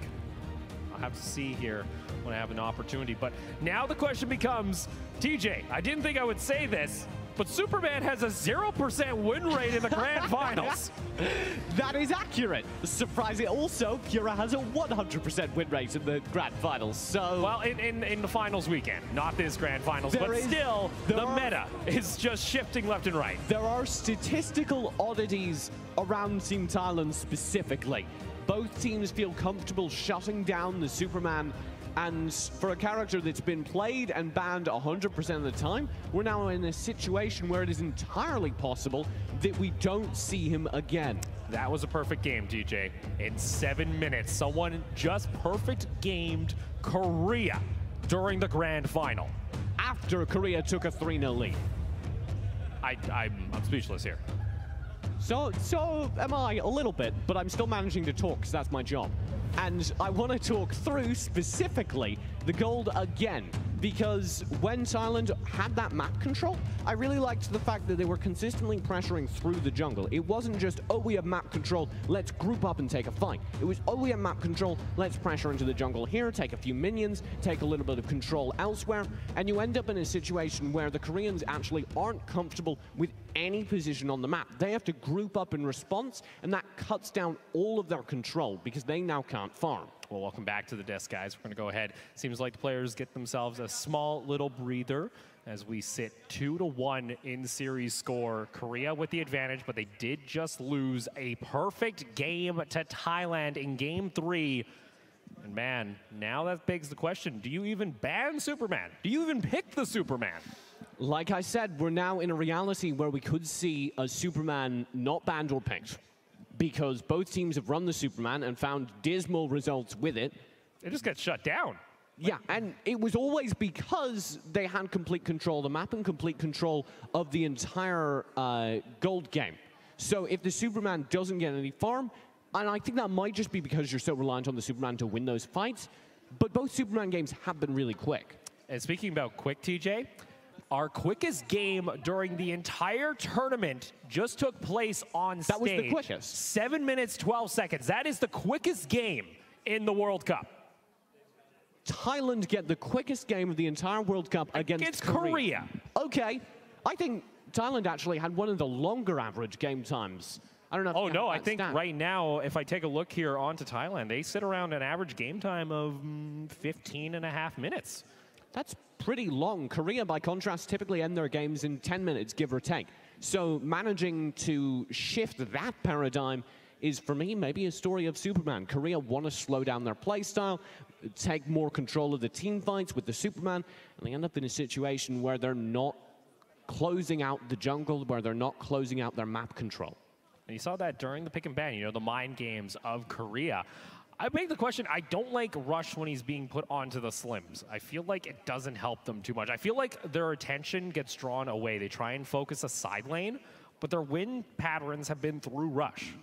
So much of Rush that is good, that is spectacular, is when he's playing that Violet and hovering throughout the jungle. We actually highlighted the play during the draft that Thailand made. They picked up the Violet, meaning with the Lindis ban that they'd already made, that Rush had to play something he was a little bit less comfortable on. And I think forcing him over to the Slims puts him in a situation where he needs follow-up. And that's not what the Korean team really does. Rush is the follow-up. When Rush has to find a stun and then wait for his teammates to come through and find the big kills, they don't have that so much. All right, now you take a sec. Reset, it's now game 4 for Korea. Yes. What do you look at here? Because that is, I don't think Korea has ever experienced this. Like, especially you're on the world stage, and this is how you lose. This is how you drop a game during the grand final series. Exception, they did experience it yesterday versus Thailand. But it was very long, and it was a slow death. We didn't have the quickest game of the tournament, DJ. No, we didn't, but I think it is still a case where the same thing is happening. Korea definitely seemed to lose their nerve. I saw Rest on Twitter, I'm going to call him out. He's a player for NA. He said it seemed like they changed shot callers, and I think that's a very good way of describing it. They became very chaotic, and they stopped communicating so well as to who was doing what on the map. The second that happened, Korea never really had a chance to regain their control and that mystic quality that allows them to close out games so successfully.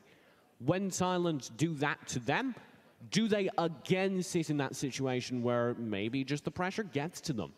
Well, let's go ahead and take a quick look back at Game 3 to see exactly how this one panned out for Korea and how Thailand got themselves the perfect game. Remix, a star for me, because Remix was not really showing up in many games. He was one of my highlighted players coming into the series.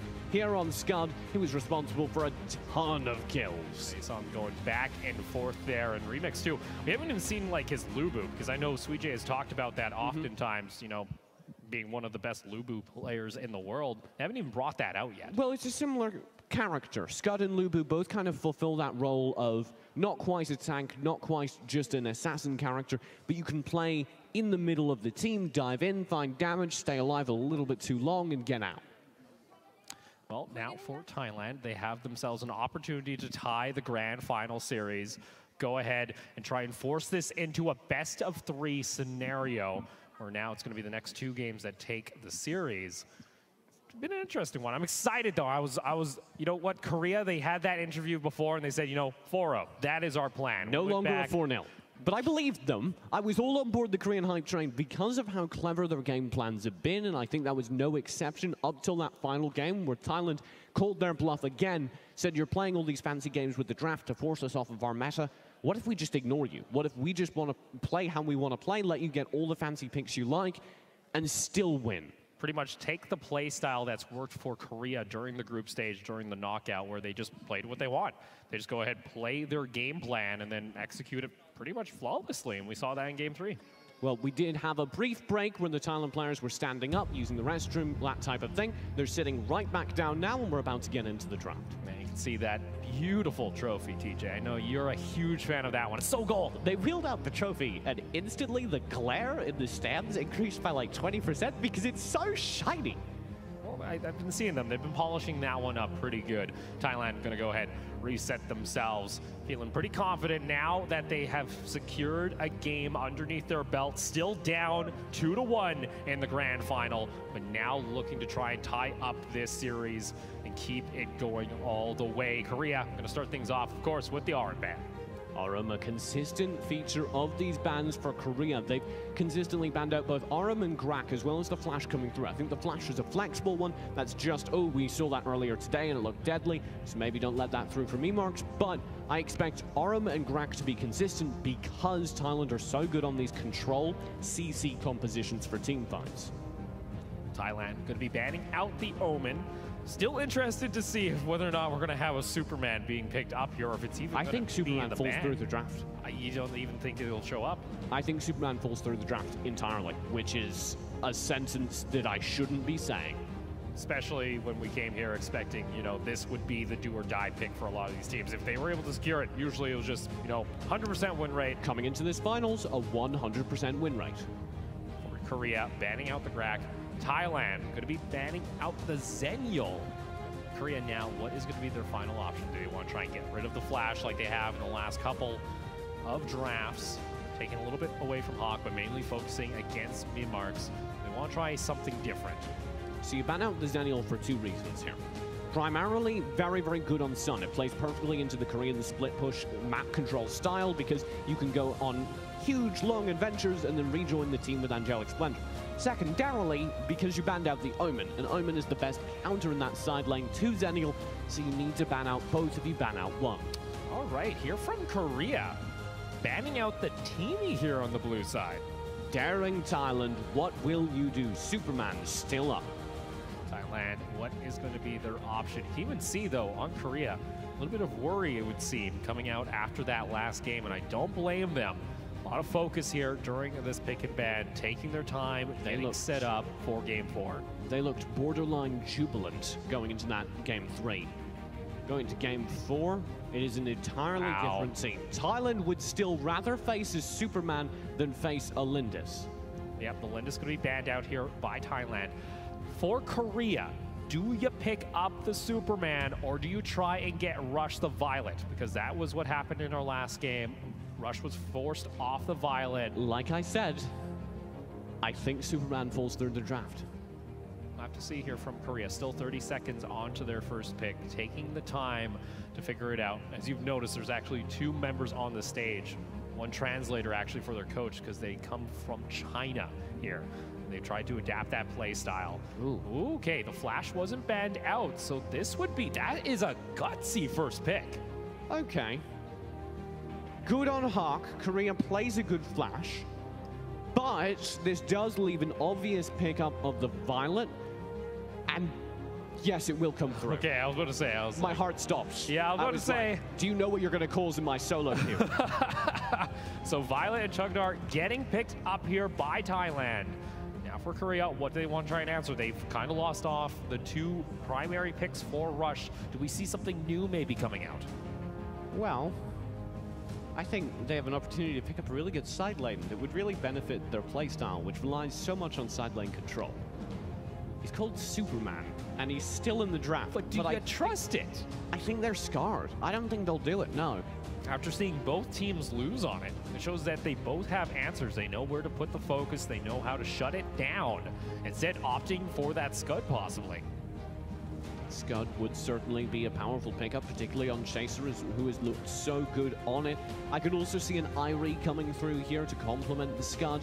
I'd like to see them, though, start building for a little bit more HP. Maybe go for what I've described multiple times as a home base composition. You get the Alice here, and then you use that Hissy Fit as a place you can play behind from. Push forward, retreat behind it. Instead, wow, Korea go for the Tara. Tara gonna get locked in once again for Sun. And still no sign of this Superman. Now for Thailand, might as well go ahead and look to possibly pick up that Superman if they want. Maybe go for a mage for Miamarks. You know, what are their options here? I want to see them pick up a good mage for Miamarks, but you can do it relatively late in the draft because Korea have already first picked a mage. So instead, prioritize your split lane. Yes, get this Kilgroth, and maybe find a little bit more HP to protect 007 on that Violet whip. Kilgroth being covered here by Thailand, still taking their time. Remix had a pretty good showing on it in the last game. Still, though, for Korea, have their two side lanes already picked up with that Scud and Tara. Still deciding exactly what they want to go for. Would nice to be picking up a front line here. The Moloch actually hasn't been shown here yet. Instead, opting in for the Arduin. Yeah, okay. Arduin or Malik both kind of fill the same role. I actually prefer the Malik, but the difference is minor. You play them in the side lane, they have a lot of HP, they fulfill both of the objectives I was setting forward, they match both criteria. Now for Korea, possibly looking at the Slims once again. This would be fun. A melee jungle would be interesting, because they've hovered two so far, and both of them are melee. Wow. Yes, Nakroth coming through. Superman, does he? Yes, he does. Oh my goodness, we don't have a Superman in our draft during the grand final. Huh. Miamarks will come out as the mage over on Raz. We said that he likes playing that into control-focused compositions. It's got a little bit more survivability than many mages. I think that's still a viable concern, given the dive that can be offered by a flash, as well as the Nakroth. Now looking here, TJ, what is the overall game plan here for Korea, especially when you're running the Nakroth? High mobility, pressure all the sides at once, wheel that Alice through to take a major fight, keep a squad going, maybe Flash, Alice, and I would say Chaser if I had to make the call. You can put Rush in there as well, and have that squad pressure side lanes. Pick up individual fights, don't go for full team fights. During that time, your other two players, probably Rush and Sun, are pressing the enemy jungle, using those double punishes to constantly steal smaller camps, constantly gain knowledge of what your opponent is doing. That is Korea's win condition. However, Thailand have shown themselves to be excellent at grouping up early, forcing Korea to take these team fights and, well, winning them dominantly. Well, we're going to go ahead, load on in for Game 4 between Korea and Thailand. Thailand looking to tie up the series to 2 games apiece and look to try and extend this best of 7. Meanwhile, though, for Korea, they're looking to answer back after being taken down in a perfect 7-minute game, the shortest game of the entire tournament against Korea with a win. I don't think I would ever say that, TJ. I didn't expect it either. Here we go. The tie game potentially for Thailand, but they need to start this now, and they need to start by securing an early lead, keeping Korea defensive. Starting things off, looks like Thailand going to go ahead, opt in toward the bot side of the map. Going to go see Rush and Sun. So actually, Korea wanting to play a little bit more defensively, might be looking for the kill, though, on to 007. If he can't scale early, he won't be able to do anything, and that's going to be the kill going on to J-Jack. I feel like that might have been the mic golem. That was really close. You saw there 007 already falling in Korea. Pick up first blood. Can't be perfect game here in Game 4. A nice start. Very good for Korea also because it gives them that early lead we've been talking about. Whenever they feel confident roaming and taking isolated fights, that's very important. Watch who gets the killing blow. Oh, totally was. Yeah, but look again, there's going to be killing kill, and that one's going to be on Hawk. So now 2 kills here for Korea. This was the playstyle I was outlining. Group early, find isolated players with that roaming squad while your side lanes continually push and jungle. Rush gonna go ahead and clear out the Sage Golem. Still 4 members toward the top side of the map for Korea. You got the Alice looking to scout out where 007 is, maybe set up a trap. And toward that mid lane, Moss gonna roam on over, just try and clear out, apply a little bit of pressure to help out Mimmarks. 007 gonna show himself in mid lane, and actually the knockup follow on through for Hawk, but he is a Flash. He can get out of there pretty easily. The thing with Flash, and we've seen it a couple of times, is if you overstay your welcome, even for a moment, against a team with control abilities, they can burn you down, particularly if this Violet gets filled. Double stun landed there by J-Jack, but Thailand have 4 members around this Abyssal Dragon, so it'll be a nice start here. Sun is over toward the side, could go for the steal. Rush just jumps on in. Korea, though, here comes the knockback, and Thailand answer immediately. Thailand find the Dragon and 2 kills. Sun and Rush were the 2 players with punish, and they both used them during the dive, but were unable to pick up the Dragon because Thailand instantly focused on killing the invaders. And for me now, the question is, was that a play Korea had to go for? Because they just kind of gave up the 2 kills they got early, gave up an Abyssal Dragon, also now giving up a lot of pressure toward the bot side of the map because you can see that tower slowly going down, a dive coming on through, and Korea are falling left and right, TJ. Sun still has pressure forward. Moss is dangerously low, but he's got so many Sun can't get the kill. You got Hawk flickering on in with the flash. Cyclone comes back on down. They're going to trade 3 for 2 in favor of Thailand. Mimmarks very nearly shut down Hawk for his insolence. The super speed is easy to read. If you know where he's set out from, or even you can see the trajectory of his path, you just wait, and even the Cyclone, you know the timing, you can put a power surge right where it ends. Good mechanics, but easy play for Mimmarks. Now a 1,500 gold lead to start things off for Thailand. Kills are tied 4-4, but that Abyssal Dragon and the pressure onto that bot lane tower. And that's a little bit dangerous here for Korea because they already can't play safe, it would seem, because Thailand are willing to go for the dives. Thailand are playing very aggressive, specifically to maintain a lead. Right now they have a small gold lead. Oh, yeah, he is, but he's Sun, so he's all right with that. The thing is, though, Korea don't feel comfortable going for full-on team fights. Instead, they're making the right calls. They're still finding pressure for these isolated groups, but it's hard. Still looking for the picks, but guess what? 007 already knocking on toward this tower. First tower of Game 4 goes in favor of Thailand. Rush looking to rotate back up toward the top side of the map, but you see the pressure from Thailand. Sun is looking to take them on a trip, but he's only level 5 here, TJ. Yeah, and you can see how that's hurting him because he doesn't have that regen, and he's going to be very easy to punish if it weren't for these slick moves. Is able to get himself over the wall. Looks like Cherry and 007. They don't even care. You might as well go for the Abyssal Dragon. Sure, Sun. Be happy with your escape. We've got the Abyssal Dragon. We're building a bank, and it's franchising. So look at that. Now extending their goal total to 2,100 before the 5-minute mark. Thailand are the ones playing aggressive. Let's see, up toward the top side of the map, Korea looking to cut out the wave, maybe looking to go for a play onto Remix. But guess what? Down in bot lane, Thailand are looking just to kill Sun. Once again is able to get out of trouble, but there's a minion still left, and they could go ahead, take this second-tier tower. Hawk tries to come on back. He's able to save the tower. Can he get anything else, though? He won't, but the rest of Korea now rotating on over. Rush is down there, wanting to get on top of 007, has nowhere to run, and he will fall as Hawk is able to pick himself up the kill for Korea. We talked about that ban consistently on the flash. Hawk, for the first time this set, gets him and proves him to be very powerful indeed. He's just got such good positioning around the geometry of the map. He seems to constantly be able to get in, do damage, and slide out in an unexpected direction. So nice response there from Korea, understanding that Thailand were going a little too aggressive in that bot lane, even though they were almost able to take that second-tier tower.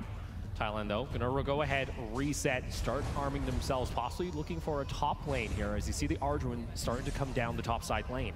Korea have made this game close again, but they don't win close games. When Korea are in control of a game, it is dominant in their favor, and the fact that it's close means that their playstyle of avoiding these team fights until they can guarantee that victory in them is going to start being hard to execute. Oh, Minmark's going down extremely low, goes for the flicker cyclone, and Hawk is able to draw him back on in.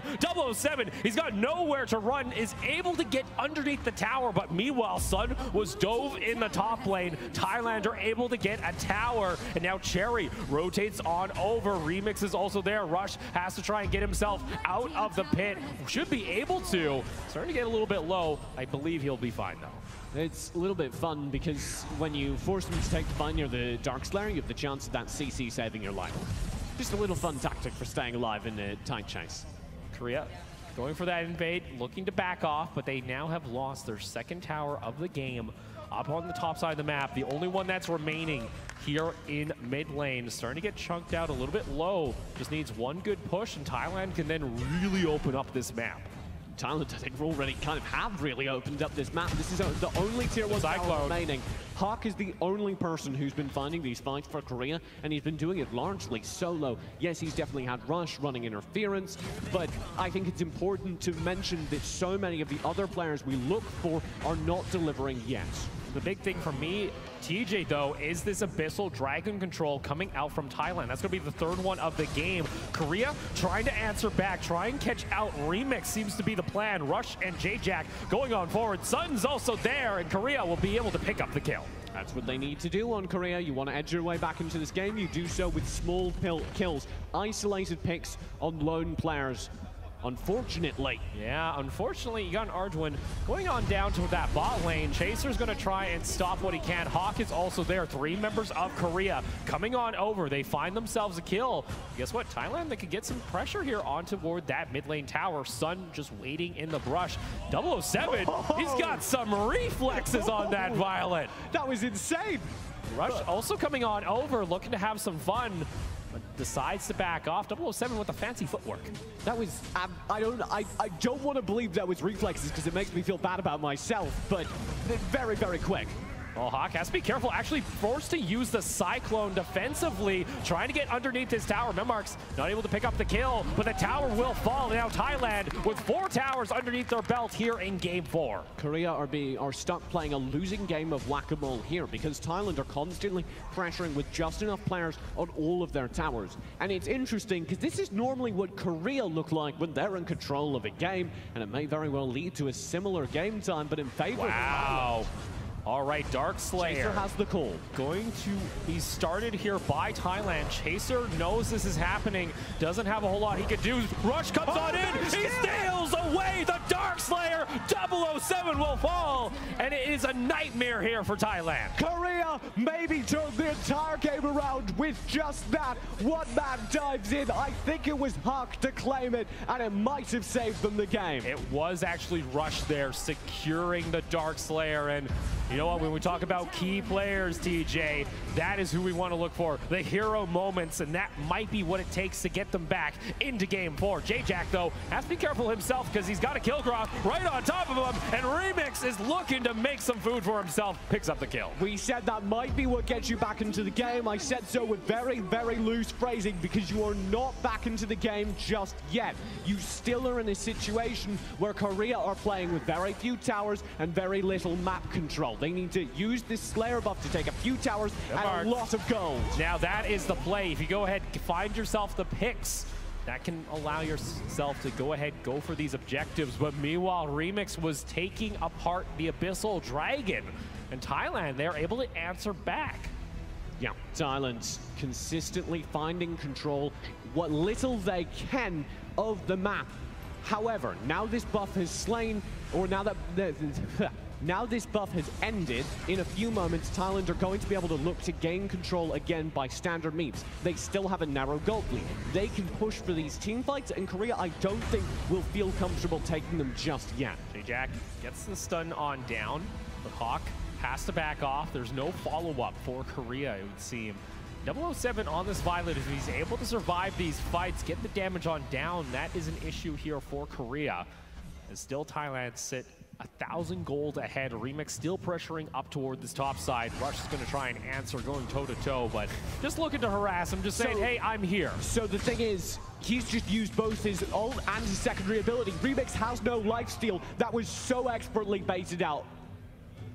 Now Remix forced to have to back off. You do see, though, the rest of Thailand in that mid lane. Meanwhile, the Arduin still applying pressure onto the side lane, trying to catch out maybe Chaser here. Chaser knows what's going on. Minions are going to start crashing in onto that high ground tower. Actually, 4 members of Korea are going to try and come down here to answer. If they're not careful, they decide to back off, stay toward this mid lane after they see Thailand. This is one of the first melee jungles we've seen in the entire AWC.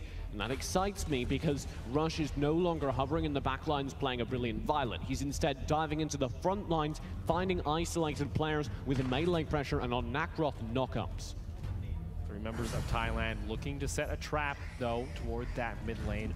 Cherry them coming through the jungle now, going to spot out J-Jack. Cherry gets stunned up, has Memarks over toward the side. Still see Rush and Hawk looking for a possible engage. Instead, not on Arduin. Yeah, I was about to say, don't really want to go in onto an Arduin. Cherry just has so much HP, it's not worth taking the fight because there can be the higher damage members waiting in the wings. And that, of course, is why Thailand have Cherry leading the push. Yes, if Cherry gets caught out, it's not all over. We'll see Sun there. He's forced to back off. Going to go ahead and regen back, but can't go toe-to-toe with Remix, it would seem.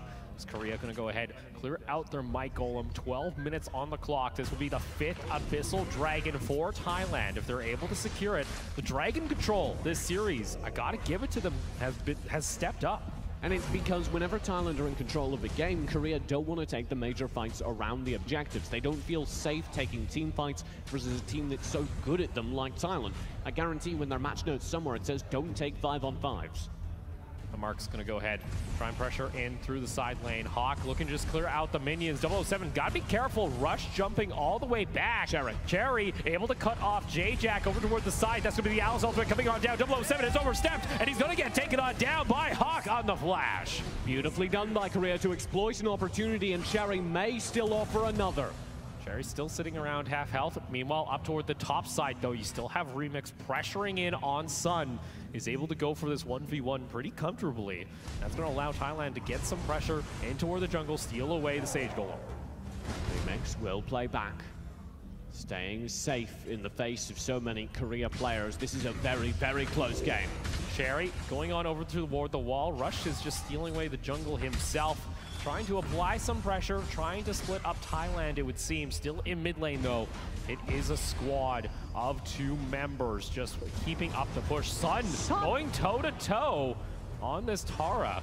He backs off when he sees the enraged spear, the life still coming through from Remix. That's no longer an interesting fight to take. But the fact that he lasts so long is, of course, just pure Tara. And watch for that build to get even more tanky as we edge towards the late game. Yeah, you see Moss's health bar right now. Trust me, that Tara is going to have pretty much double that if we get to the late game. We've seen it a couple times coming out from Sun. Over toward the side, though, Korea into the north side of the river. Rush goes in for the engage onto 007, but they don't get the kill. Rush will fall, and that is usually the call when Korea needs to leave. But Sun wants to go for a 4v1, and he's just going to sacrifice himself to Thailand. J-Jack gets the safety underneath the tower. Beautifully played by Sun to slow down that take, save the rest of Korea only to fall, and that might be enough to ensure that they don't lose many towers at all. Unfortunately, 16 seconds remain on the Dark Slayer, and for Korea, that's a spot of anxiety.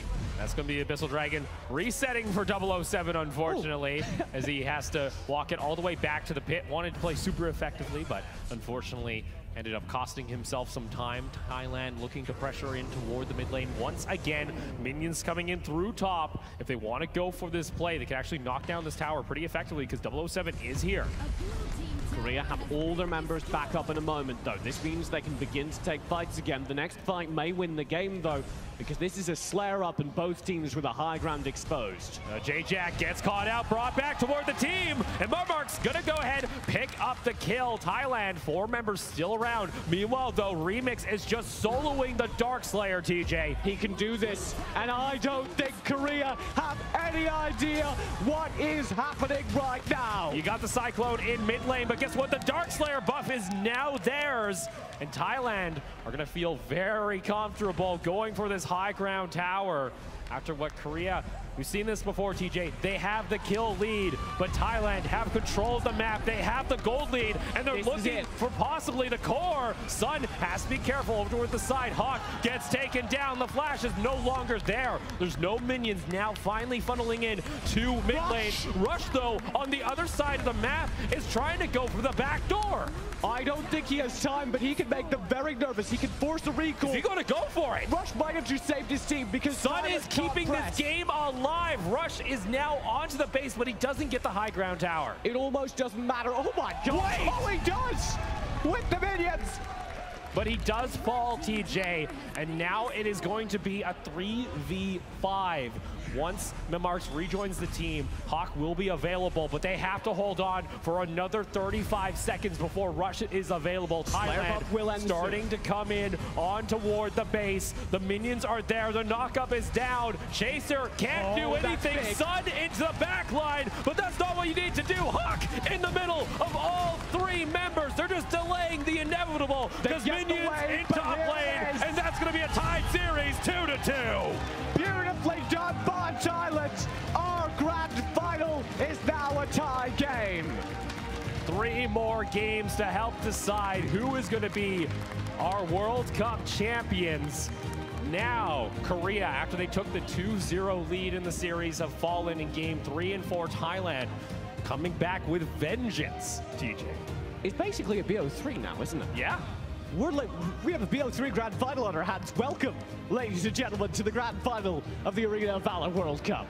Let's go ahead and take a look at the stats. Sure, Korea had the kill count advantage for a majority of the game, but Thailand, they had the map control. They had the Abyssal Dragon control. That's one of the biggest things for me, is Korea haven't been able to really get an Abyssal Dragon without Thailand making a huge mistake. Thailand never faltered in their gold lead, and you can consistently see how that forces Korea to play slow.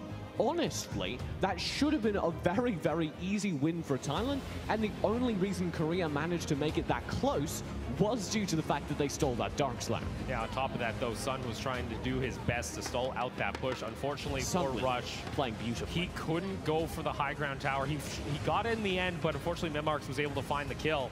A big thing for me, though, was Korea. They would find fights where they were able to take down 007, but if they weren't, he was able to carry the fights. Did you catch that? It was a tiny little moment at the very end of the final push.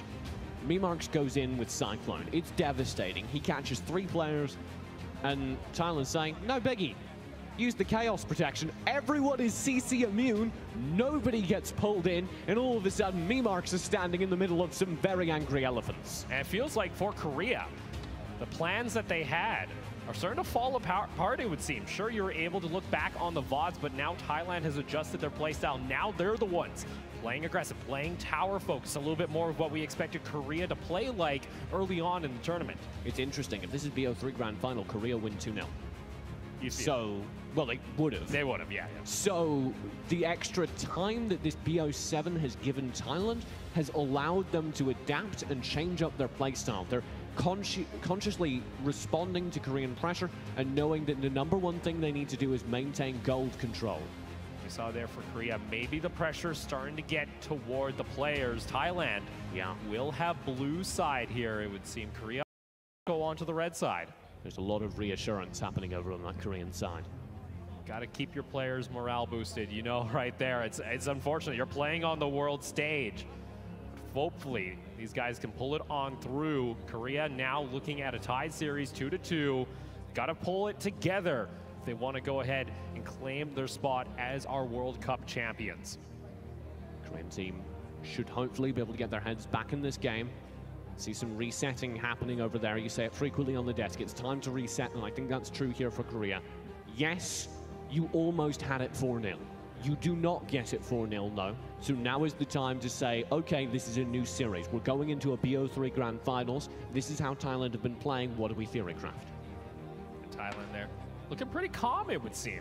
Most of the players just being casual there. Thumbs up from the coach, saying, you know what, guys, we're coming back in the series. The first 2 games were a mistake. We found what's going wrong here with Korea. Now we can try and exploit it. I give Cherry a high five every time he passes me in one of these stairways. It is true. And I'd like you to know entire audience, Cherry gives the best high fives. So I feel that's how they've managed to maintain their mental strength here. Is by just the high five. Well, I assume also the fact that they have a great team there who clearly are comfortable playing from behind. This is a major part of live esports. You're down on a stage and you have all these people staring at you and your dream is crumbling in front of you. How do you handle that? For Thailand, very, very well. For Korea, well, we'll find out. We'll have to see here. Thailand could be on our blue side, Korea on the red side as we get set for Game 5's pick and ban. For yourself, TJ, how do you feel right now as far as the game plan here for possibly Korea or Thailand? You know, what is got to change here for Korea? Because now it's 2 games back-to-back that Thailand have been able to bounce back in this series. I'm seeing some smiles back on the Korean side, and that gives me hope. We've seen Korea in the past demonstrate their ability to adapt, demonstrate their ability to recover from being quote-unquote figured out. So I absolutely think they can do this here. Korea opting just to ban out the Lindis immediately. This is a bit concerning, TJ, because then again, 007, he can go ahead and pick up the Violet. Rush, he was able to make some decent plays there on the melee, but unfortunately it just wasn't enough. There's the Slims being banned out. That is curious. Korea banning him, I genuinely don't know. Lindis Slims, that's both marksmen. Lindis at least makes a little bit of sense because he is such a powerful, or because she is such a powerful marksman. Slims is constantly viable as a CC-focused marksman. Definitely something Thailand would like to run on 007. This leaves Violet as the only marksman that's considered viable in meta in this game. And Teamy going to be the final ban here for Thailand. You got to wonder, maybe for Korea, maybe a mistake there during the ban. They ran a melee jungle last game, so yes, they ban out the Wow. Okay. Okay. Here's what this Oh, no. Oh, okay, first off, oh no, yes. Second off, I want to talk about what Korea's doing. Because now you have a melee jungle. Korea are comfortable doing this. I've never seen 007. I've never seen 007 play a non-marksman in the jungle. Oh, and then take out the Rourke if you want to, too. Yes, that is the one fallback. And with that removed as well, I don't know what Thailand do. However, you saw how quickly that lock-in came in on the Arum. We've said this entire time, we've set it up as you cannot allow Thailand to get the Arum because they'll play so very well on it. Cherry does, and he will. They're so good at using control abilities to set up fights. He'll play it in the split lane and use that uncaged from the Lion Tamer as well as the snare to constantly slow people down, stun them up. Oh, I see you push back from this desk. Okay, Korea with the 3 marksman bans leaves open the Grok, and it's gonna get locked in here for J-Jack. I want to see Natalia Rourke Grok. Give it to me, Korea. This is where we can have pulls into punish, and that is maybe what you want to do because you forced Thailand to do something very silly indeed. Possibly here for Thailand, the pick and ban continues to go back and forth, TJ, during this series. Telenas is viable, not in jungle. True. Whenever we've seen in Telenas, it's played in the bottom lane, at least in the West. Maybe Thailand are used to this strat, it's every day.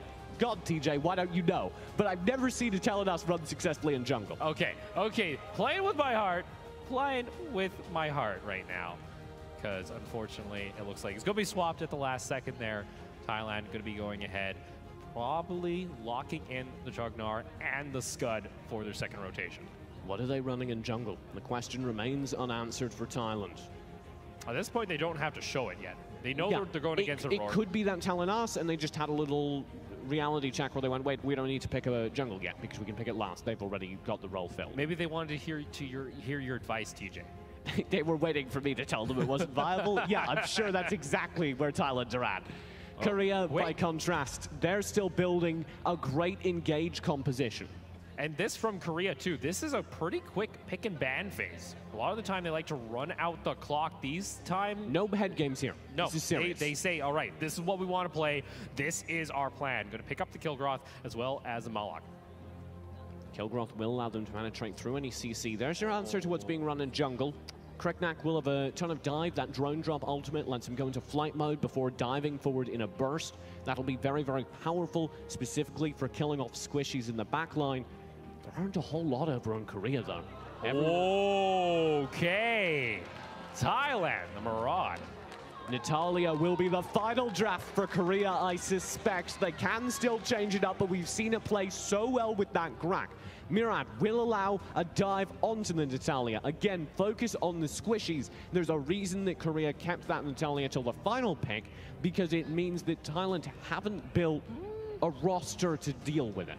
Still, though, could possibly also go onto that Liliana. We saw Hawk play it a couple times. I would prefer the Natalia. I feel like you'd like that too, because you get that wombo combo. It's going to get locked in here for Korea.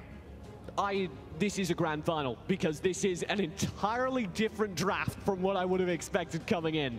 You see no marksman allowed in the jungle for Korea. They pick up the Rourke and they ban literally everything else that could be viable. After some soul searching, Thailand settle on a Murad, something that was viable in the jungle for a long time, but certainly hasn't been as of late. And on top of that, TJ, second game now that the Superman has gone through the entire pick and ban unselected. The second game in a row. I hadn't even thought about that, but you're right. Superman through the entire pick ban. He wasn't banned, he wasn't picked, and after both teams have no success with him, I guess they decide he's not meta anymore. Coming to you to your solo queue, no longer Superman bans. Well, that's not true. Oh, you don't know. Hey, maybe they're like, you know, Korea and them, they didn't play it. It's fine. We'll just let it through the pick and ban, and then it'll come on over and stomp your solo queue. But still, now you're looking at Game 5. Both teams tied 2-2 in the grand final. We're already seeing more and more surprises come through the pick and ban even now. Watch Cherry on the arm. He, for me, is the star of the Thailand show. Should he find major lockdowns, Korea are going to struggle to keep their players alive. Having said that, I favor the Korean draft. With every character except Murad, the Grak will have no trouble punishing and will consistently be able to set things up for major Natalia plays. Yeah, that combo that we saw them run early on into the tournament was disgusting, but we're going to go ahead, load on in to Game 5 of our grand final. 2-2 the scoreline. Winner here moves in to Game 6 with the ability to close out the series. Cherry already keeping watch. This is what you want to see from the Aurum. J-Jack will probably stay paired with whoever they're focusing on funneling to. Watch for the Natalia in the early game. If they get shut down early, that could be very, very bad indeed for Hawk and the rest of Korea. I'm interested to see here, though, on this Rourke, because for Rush, I want to see how he plays this, because he's known for his fast farm, and if he can funnel in that gold onto the Rourke, be a bit disgusting. Yes, if Korea get the Natalia in the mid-game amped up, they're going to be doing gross amounts of damage. If they get Rourke in the mid-game amped up, they're going to be doing gross amounts of damage. As we shift towards late, Natalia will be easier to defend against, and I think the Rourke will kind of peter off in terms of damage. So, you end up in a situation where, again, we're looking for Korea end the game quick. Got to, looking to go in onto 007, are able to steal away the camp, and also now onto the stage golem. J-Jack is able to land the hook, and 007 jumps right on into the battle, but has to back off immediately. Mimarks going down extremely low. Korea cannot find the kill. Hawk finding so much damage on that Natalia. The big AoE ball applies as slow as well as damage. So it functions extremely well even in the early game. When I said there was a combo, you were obviously thinking about the ultimate combo with the World Devour. You don't need to do that. You can hook people in, hit them with the slow and big damage burst, and you're doing an equally large amount of damage in the early game. Still, though, a little too early for the combos just yet. Just now hitting level 4 on the side of both teams. Abyssal Dragon looking to be started up here by Korea. Ooh. Another hook lands, and it's on to Moss. J-Jack, this is why he's disgusting on the pick. First blood to Korea in Game 5. Beautifully done, and they're pressing forward. You don't need Abyssal now. You need to take away Thailand's Oh my goodness! 007 gets caught out again. Hawk with the ultimate. God. He gets on back toward the side, but Rush will pick up the kill. Wonderfully done by Korea, but they're in trouble. Cherry pushes forward. Rush has to be careful. Here comes the shock, though, in response by Korea. 4 kills now at 2.5 minutes. Chaser is perfect on the Malik. The shock ultimate comes through. He has a cleave onto 2. And this is not the start you want from Thailand. And J-Jack, again, we said this before, it's nasty, the hooks. The lethal ray there from Hawk as well, knowing exactly what can get over that wall and find major damage. First abyssal of the game does go to Korea. And this is scary if you're Thailand. You're now looking at a 3,000 gold lead for Korea at 3 minutes. If they're able to continue up this pressure, this game's going to explode out of control, TJ. We said, I'm favoring Korea from the draft, and if this draft works for Korea, it's going to be a very, very quick game indeed. Still looking for the pressure. You have 3 members from Thailand coming on over toward that mid lane. Moss and Mimarks looking to stay as a squad. 007 just looking to farm up so he can come back in toward these fights. Korea, though, already looking to set up pressure. This is actually, I believe, one of our, I think it's our 2nd pick so far in the AWC. And there's not a good reason really for it because honestly, it has only a 0% win rate. Oh, here's pressure. Hawk gets knocked out, and that's going to be the kill. The World Devourer comes on through, but then Natalia was already gone, TJ. The combo isn't there, and Rush is going to be slammed down by Remix. And you could see another dimension. That's the big AoE ability from the Murad. It applies as slow when you enter or exit. It's a bit like a mini Malik ultimate. There it actually found a kill because Rush, when he tried to leave, get back from the fight, he accidentally crossed the line and was slowed to the point where he couldn't survive. For that, it is going to be at least a tower here for Korea up and toward the top side of the map. Sun is able to exert pressure with the kill draw down in bot lane, though. We're gonna have to see how this ARM plays out because, again, it's only our 1st or 2nd time seeing her during the tournament. I think this is the 2nd time it's been actually picked overall. It's usually banned every other time. Look at the pressure from Korea, or I think lack thereof. The only pressure is coming from Sun on the kill drop. Everyone else for Korea was just playing safe, resetting in their own jungle. It's not what we were asking for. I want Korea to keep the isolated pickups going. Yes, you see an RM isolated bot lane push, because when they can find those pickups, they win games in 7 minutes or less. We saw J-Jack there looking to come in through the jungle. It seems to be the plan from Korea is instead look for picks, trying to isolate members of Thailand, then look for the objectives afterwards. But still, they gotta find the picks to begin things off with. Abyssal Dragon gonna be started up here by Thailand. 007 will be able to secure it. It was dangerous. They had very little control, and indeed members of the Korean team prowling on all sides, but they still managed to get it thanks to good play from 007. And now here comes the push. See the arm toward the side, just using the AoE to clear out the wave, though the tower does fall to half health. Korea looking for another push, trying to out-rotate Thailand and try and get more map control with these towers. And this is where not having a ranged marksman starts to bug Korea, because they don't have the capacity to burn down those towers on individual pushes. They're going to need to wash up against it multiple times with wave. You saw it there on the other side of the map. Sun gets taken down by Moss, and now in mid lane, Thailand are also able to pick up the kill onto Hawk. Maybe looking for a little bit more. Gotta be careful though if you're on the side of Rush and J-Jack. J-Jack looking for the hook. Still 4 members looking to come on in. World Devourer is gonna get interrupted. J-Jack is gonna fall. The Maraud now into the backside is able to get Rush down to half health, but a nice response here by Thailand. Korea still has a gold lead, but that will not last, as now Thailand can clean out both the opposing jungle and their own. There is a lot of standing gold on the map, and provided you don't let your golems reset, it will be pretty easy to clean up for Thailand. And this is scary for Korea, because you mentioned they need to be playing for the objectives. They need to make stuff happen on the map. But meanwhile, the Scud in top lane is going to be able to pick up the kill on the tower. So top lane, that tower goes down. Mid lane, there's a lot of pressure again, and so much of it is coming from this Raz. Mimarks, we've questioned it a lot. I posited that it was primarily a defensive pick for Mimarks. What we've seen here is finally some of the aggressive potential of Raz. He's consistently managing to push people back, toss them around, force them out of their comfort zone. 007 clearing out his jungle. Still see the plan for Korea. Grak hiding in the brush, looking for a play. Hook comes out, doesn't find its target. The thing is, if your entire play revolves around J-Jack landing hooks, and you don't get those hooks, you don't have a whole lot of play left. Chaser and them rotating on over. Sage Golem going to be brought on back, trying to steal that one away. We'll go on over. I think 007 still got it. I think he actually secured that.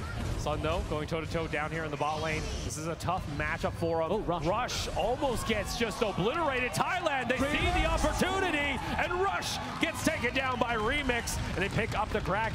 Meanwhile, though, in the mid lane, Hawk gonna get knocked up, dived underneath the tower. Thailand now up 4 kills and take the gold lead after the tower. Memarks, this is brutal. I've yet to see a Raz be this effective, and it's been working outstandingly.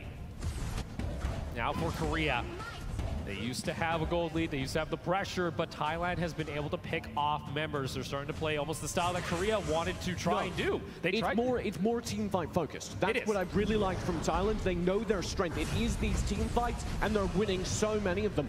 During the initial promo reel, we saw Korea mention those team fights, and here they're actually managing to convert them. On top of that, is Korea going for these team fights after being chunked a little bit low, because they do get isolated. They get spread out through the jungle, and Thailand see that opportunity. Abyssal Dragon going to be started up here by Thailand. It would require a pretty good steal coming out from Korea. J-Jack, the flicker on over. They go on to Memarks, but he's still pretty healthy at this point. Chaos protection, perfectly timed from Moss to stop that ultimate and reset the fight. There was no way for Korea to continue pushing. It feels like for Thailand, they have the answers here. Cherry gonna go toe-to-toe with 3 members of Korea. The hook brings him back underneath the tower, but the rest of Thailand are coming on through, but see the health bars, TJ. It's a trade back and forth, a 1-for-1. Rourke being extremely low. Rush has to back underneath the tower. 007 though, coming on in. Rush is able to avoid the damage. He somehow knows the spacing of that temporal turbulence and dodges out stage live. Here's the minion wave. Another push coming on through. Hawk looking to clear out the wave, but it won't be enough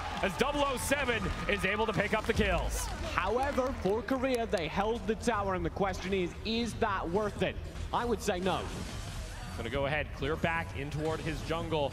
We're starting to see Korea disassemble, starting not to be able to hold themselves up, it would seem, after a confident start. Thailand are able to strike back here in Game 5.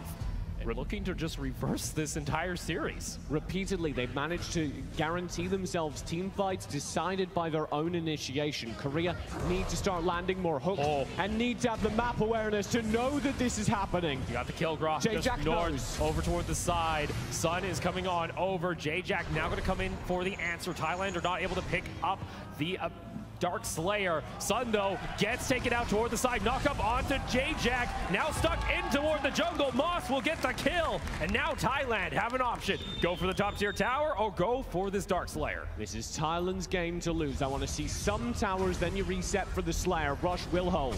Rush trying to hold underneath the tower. You see 007 just jumping on in. Hawk uses his ultimate. Moss is still alive. But the second tier tower is going to fall. Now reset to Slayer. During this time, you've just gotten another kill, another tower, get the Slayer, and you're guaranteed at least 2 more, probably a high ground. There's no one. Game to lose. No one around the Dark Slayer for Korea. This is going to be a free take by Thailand. And now looking to put down the pressure onto Korea and start opening up the base. Remix will be playing safe in the bot lane, content in the knowledge his allies are getting the Slayer, and this Malik pressure from Chaser cannot last long. Abyssal Dragon just being leashed out here. Korea just staying back.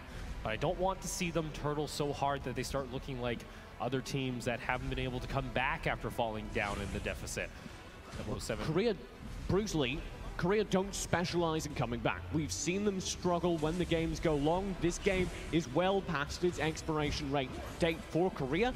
It all comes through to these next few fights. They need to win them decisively. See 007 just jumping on in. Towers taken down on the other side of the map, but Thailand are still looking for the play. J-Jack's ultimate is down. Almost gets taken out, but the high ground tower is now theirs for the taking. Hawk tries to clear out the wave. You got members just throwing themselves onto the minions, but it might not be enough for Korea. They're able to hold the high ground, but they have to back off. J-Jack has not been landing as much. Okay, Remix can't be doing this. Rush is able to find the shutdown, get himself some gold. But the tower does fall. A high ground down at the bottom side of the map for Korea. Now Korea, their base has been exposed, especially on toward the bot side of the map, where now Thailand can now exert pressure into the top lane or the mid lane. Sure, you're able to try and catch out Cherry, but is that truly worth it? Because look how long they can stall out this fight. Korea are stuck into a choke point. J-Jack's also gonna fall on down. Sure, Sun is able to run away, but that's another 2 kills for Thailand. You don't stall out Aram. Aram stalls out you. The snare lands. She has infinite lifesteal. There is nothing you can do till it ends, and Thailand arrive to claim their prize. In this case, it looks to be another tower. Looking for this mid lane tier 2. You have the Scud all the way down in bot lane, looking to try and pressure, just clearing out the jungle as Thailand are now siphoning the gold away from Korea. The standing gold on their side of the map, they can't even get a hold of. Hawk has to be careful. And we're gonna go ahead and have our first pause of our grand final. I wonder, I don't know who it's from yet, but I do wonder, because it has to be tech issues at this point. I'm so in awe of how well Thailand have managed to adapt this. Yeah, it looks like it is on the side of Korea. It looks like it might be a comms issue, so we're going to go ahead and get that sorted. You want to be able to communicate with your teammates, TJ, especially during those team fights that obviously you're not wanting to take, but Thailand have just been forcing them.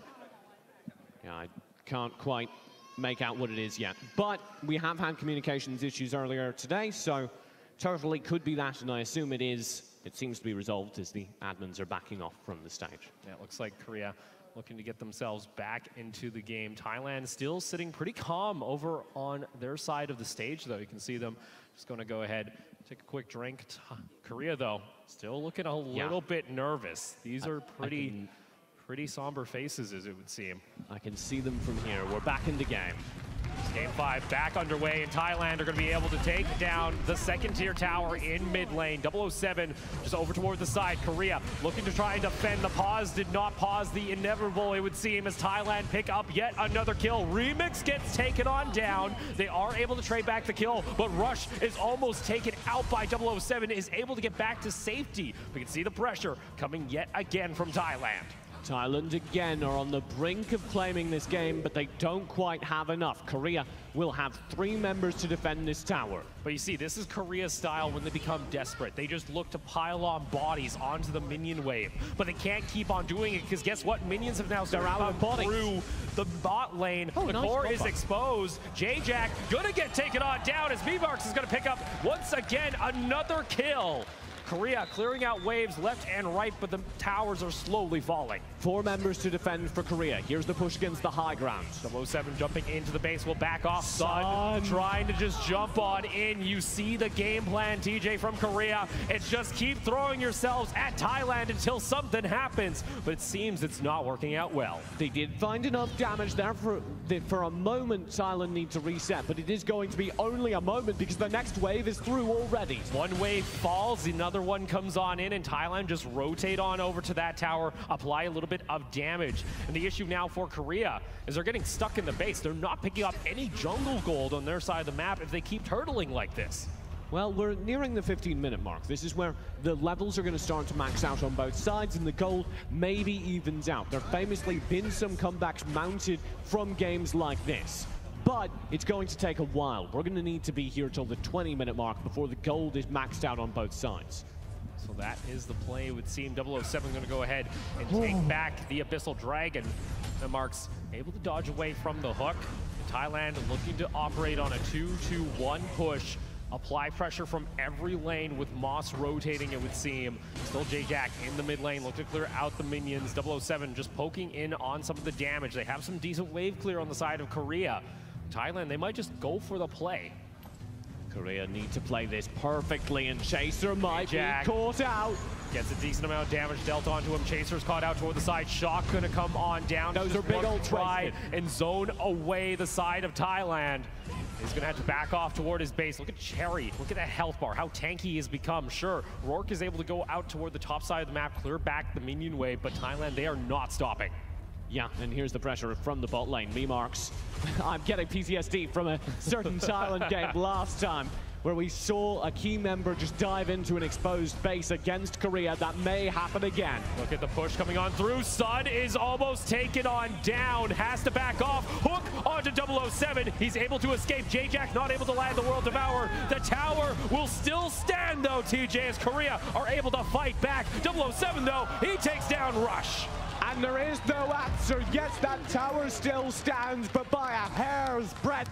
Anything would blow it over, and the second it does, Korea have 2 lanes of super minions to contend with. You see Minmark's just going for the 1v1 onto Chaser. Shield comes on through. He's going to back off. He has some safety. Look at Sun, though. Has actually snuck his way all the way down towards the bottom. This is such a Sun thing to do. It is. He's just trying to exert pressure somewhere on the map. But the issue is, if he's shown anywhere, if anything gets vision of him, they're just gonna make the call and go for the base. Yeah, the second he fights minions, they know there's a player missing. And 007 can just walk underneath that tower, like you mentioned. Tap. Give it a quick tap and take that one on down. 2 high ground towers are now taken. And like you mentioned, the Dark Slayer is available for Thailand if they want to try and fully close this game out. I don't know that Korea have the map control to even know. Obviously, they know Dark Slayers. I think right now they're assuming it's being taken. Yes, so they're pushing forward, trying to eke something out, but Thailand are fully aware it's all down to this one fight, and I don't think Korea are going for it. It's only J-Jack that's near, and he can't do anything about this, so Thailand secure once again another Dark Slayer.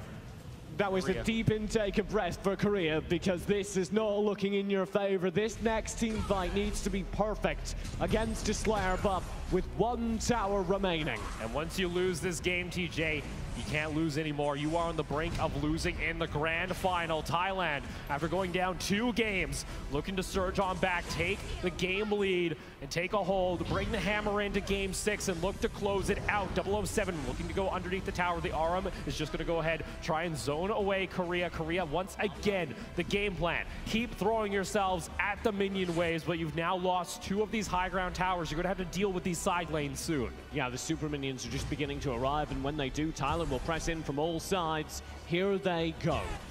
Looking for the dive underneath. 007 just going to go ahead, clear out the minions. J-Jack not able to land the hook.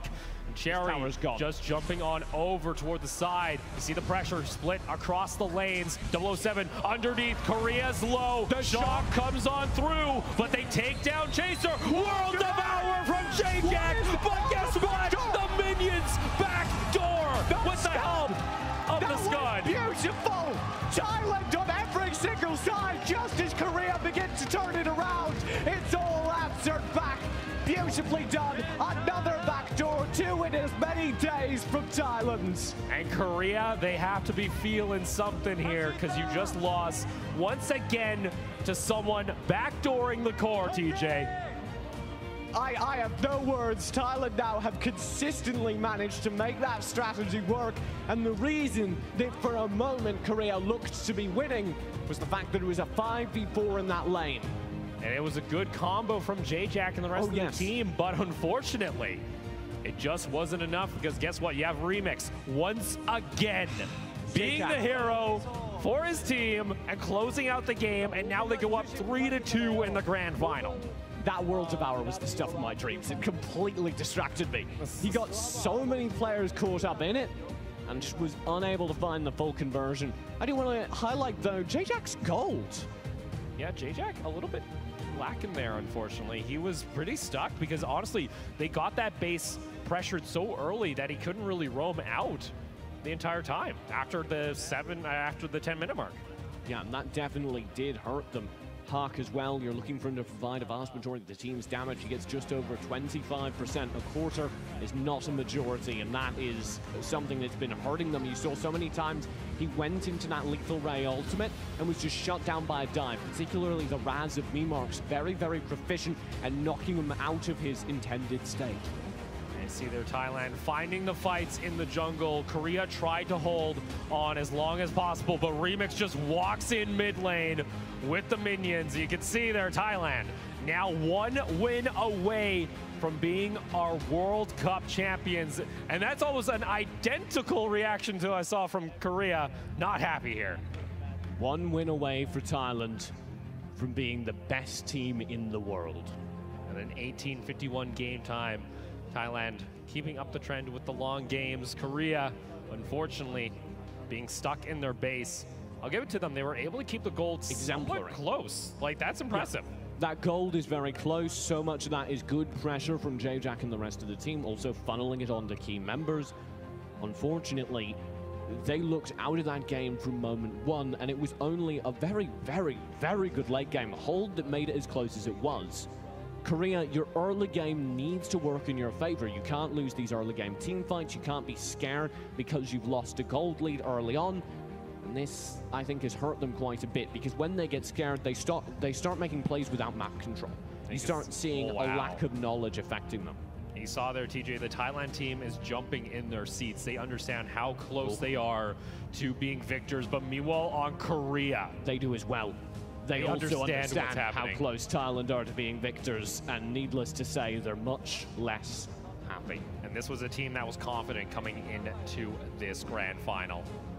Now facing possible elimination and losing their shot to being the #1 team in the world. Welcome back to the desk, guys. It's me, Opal, as well as TJ. We're gonna have a quick little break ourselves, because now it's Game 6, TJ. Yeah, it is, for the first time in Arena of Valor history, the AWC final with 1 game to go, potentially, for Thailand. But then possibility for Korea still to tie up the series, force a Game 7, and that'd be a way to end off our grand finals. But right now, Thailand are looking really strong. This next draft, I can't wait for, because Korea, every single draft have tried something weird and new and exciting. Remember, that whole game was predicated on them banning out literally everything ranged, with the theory that there was no way that a melee jungle could work against them. Then the Murad from 007, certainly he obviously wasn't comfortable. He saw a surprising number of those buffs reset, but he still found major damage in the team fights. We saw great use of his AoE. He wasn't bad. On top of that, too, then you let over the Arum on the side to Thailand. Gives it a lot of control, a lot of isolation, because we saw, especially there was a jungle fight where 3 members of Korea wanted to go after Cherry, but he just stood there, used the ultimate, just said, hey, Jack, you're going to be my buddy for the next 3 seconds, and that allowed the rest of his team to come back on over, support him, and then they found the fight. When you're in the snare, a percentage of the damage dealt to the Arum is dealt to you. So, if you're a 3v1 versus an Arum, and the Arum snares one of your buddies, your default reaction has to be to wait it out. Because if you pound damage into the Arum, you're trading 1-for-1 most likely. Because you also have those beasts, the spectral lands, I think they're called, constantly circling and doing damage. So it's very, very difficult to win out the fight. That's why the Arum's so powerful in a situation like that, where Korea's entire playstyle is predicated around finding those 1vx ganks. They didn't get that. They never got an opportunity to, because the players they isolated were frequently the ones most proficient at dealing with 1vx situations.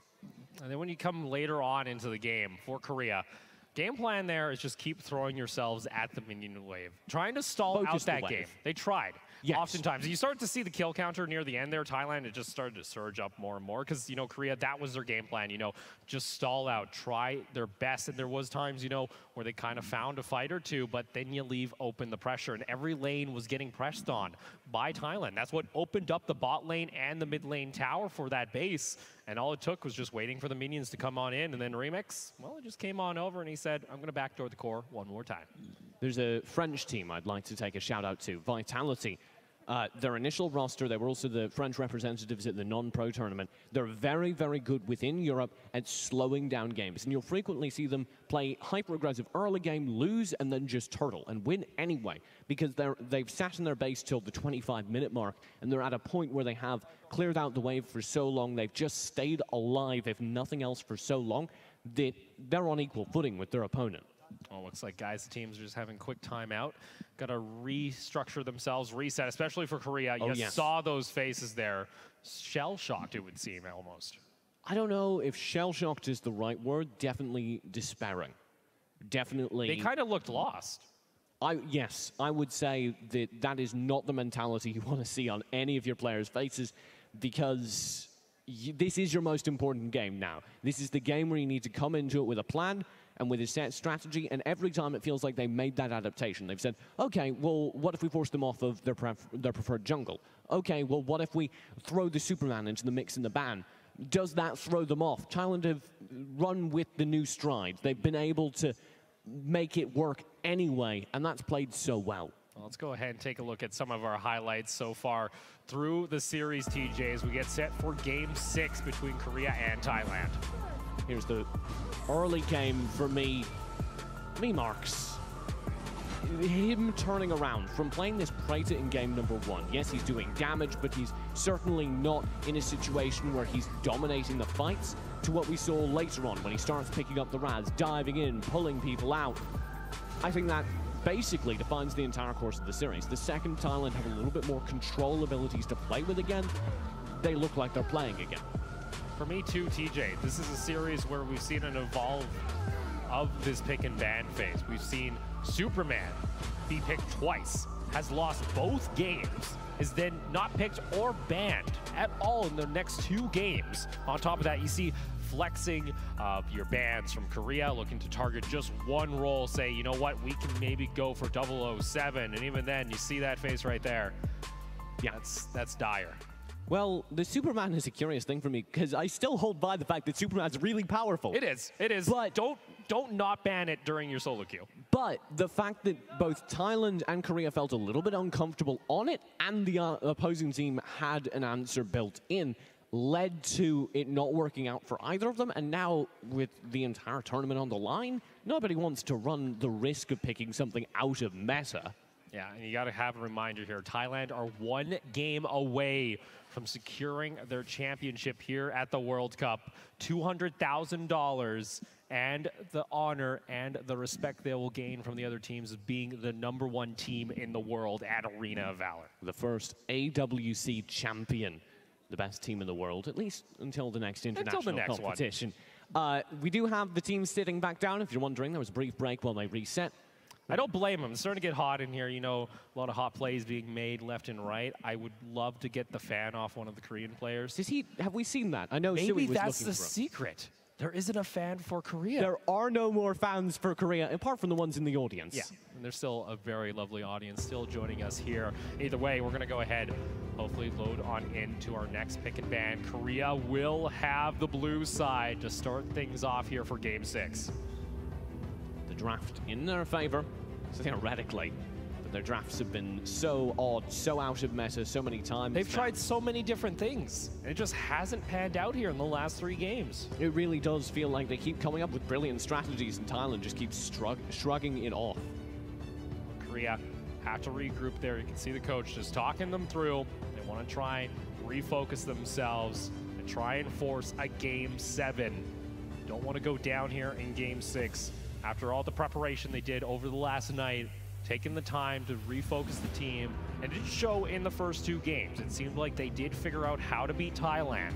And in Thailand, they adapted. They changed up their style. In Korea, it seems like they've over-prepped for one thing and didn't have anything prepped in case something else were to happen. Well, Korea have always been a team that seems to excel when they know what their opponents are going to do. We saw them yesterday struggle against Thailand, and that was significant for me because in our prior conversations to them, they clearly thought they were going to play China in the final.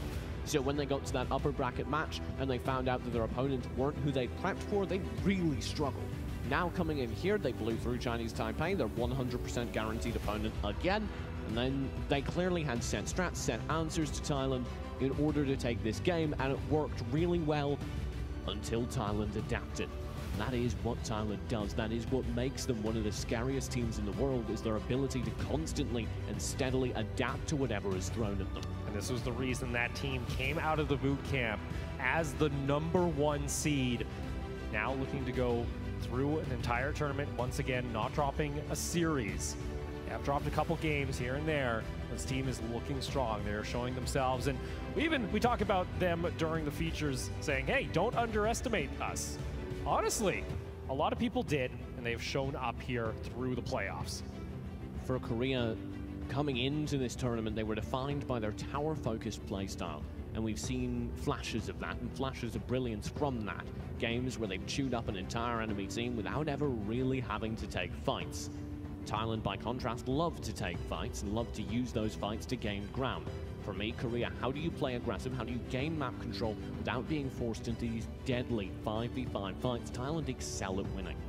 We're going to go ahead, get into our pick and ban for Game 6 of our grand final. Aram going to be the first ban here from Korea. They understood, can't go all for one role again. We got to ban out this Aram because that's just too much control. There's so much delay available for Thailand. Also getting rid of the Flash. The Flash definitely very, very good on Hawk, but equally good opposing them. Memarks plays deadly mages and Flash is one of them. You can even see there Thailand smiling, it would seem. I can hear them cracking jokes on stage, TJ. They're relaxed, they're focused, they are ready to take this Last game. time I heard giggles coming from Thailand, they played Pura and gave it a 100% win rate. So that's got to be a little bit more concerning for you too. Very concerning for me and my sanity. But also, yes, maybe a little concerning for Thailand. They have a history of getting overconfident. I don't think they'll try anything objectively silly in a grand final, though. Thailand banning out the Zenyul. For me, though, Korea, respecting the Raz here, opting to now target Memarks, it would seem. I don't disagree. Memarks was so scary. First pick does come through. It's Korea, and they want the Violet on Rush. I feel like they've learned their mistake here. They keep letting the Violet on over to Thailand in a couple of these drafts. Now, instead, picking it up for Rush, saying, all right, Rush, we're going to give you the best, but Thailand, they're going to go ahead and pick up that teaming. Remember in the group stage, for the first time, we were astounded when Korea seemed to bring out target bans. From there, that team has done nothing but adapt to their opponents. Give me one game, Korea, where you just play your own game. Play your own style. Maybe that's the key that forces this Game 7. Chuknar also going to be locked in here for Thailand, so a lot of safety already being thrown in. On top of that, Resurrection 2 for the carries of Thailand when it comes to these fights. And I feel like Korea, they understand that they can't go for the 5v5. I feel like Thailand has just outclassed them. Thailand is one of, I guess I can say it, I don't need to beat around the bush. Thailand is the best team fight team in the world. And they have defined that over and over here on this stage. If Korea want to beat them, they need to do what they do best, which is map control. Slowly and steadily push Thailand out of their comfort zone. Korea looking at the Scud and possibly this Alice pickup for their second rotation. It's going to go ahead and get locked in. Chaser, Hawk, both managed to lock in what they want.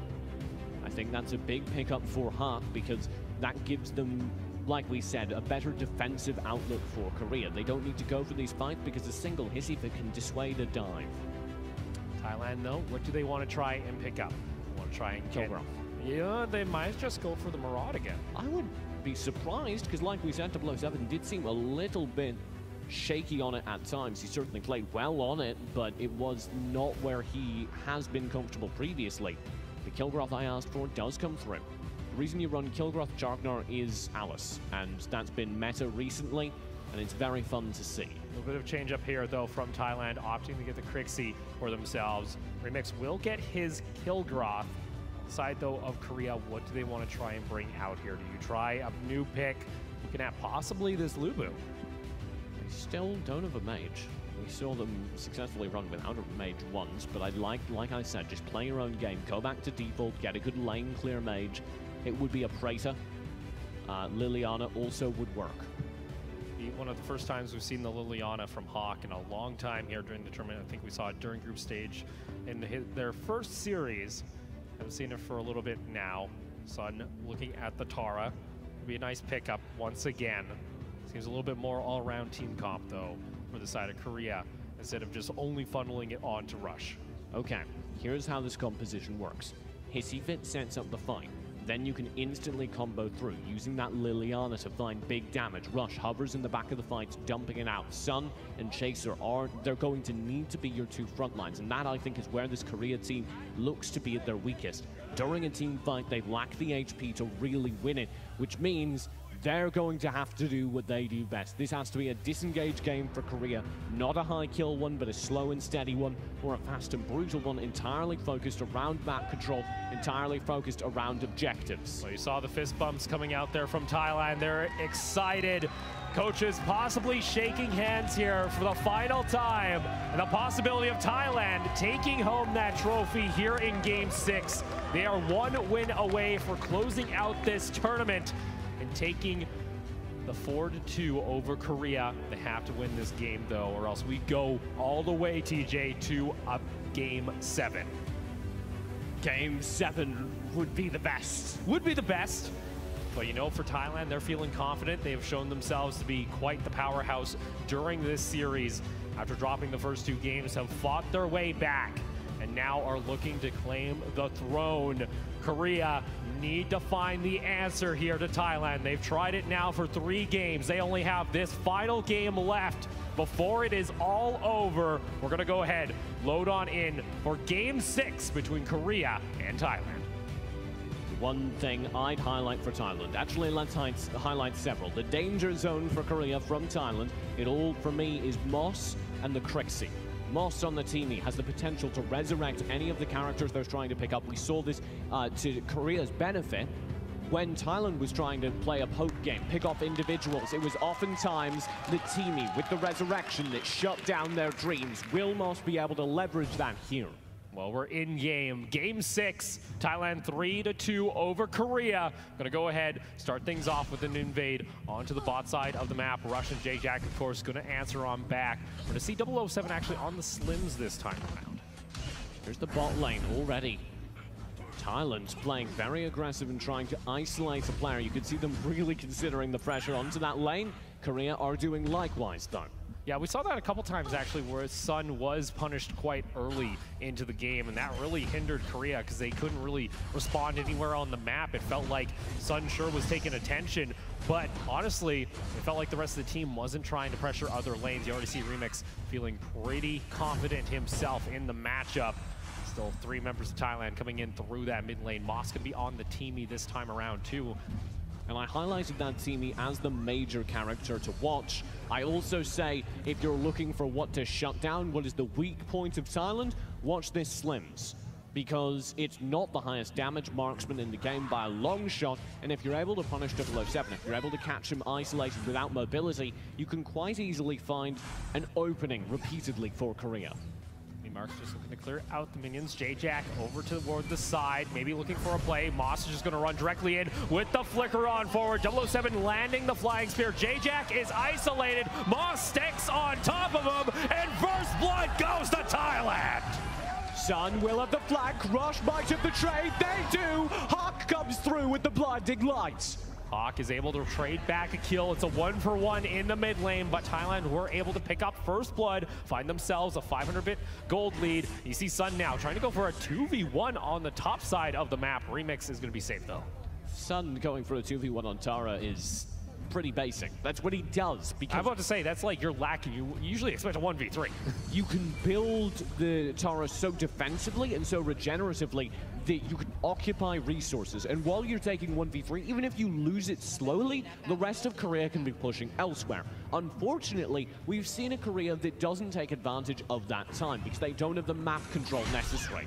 You see Thailand looking to roam on over. Boss might be caught out. Korea looking to catch them out, and they find 2 members in response after Thailand trying to be a little too aggressive. Cherry's coming on over. He wants to try and focus on to J-Jack, instead opting to just get underneath his tower. And Korea, even moving on forward, 007 though, will be able to pick up the Sage Golem. Abyssal Dragon though, started by Korea.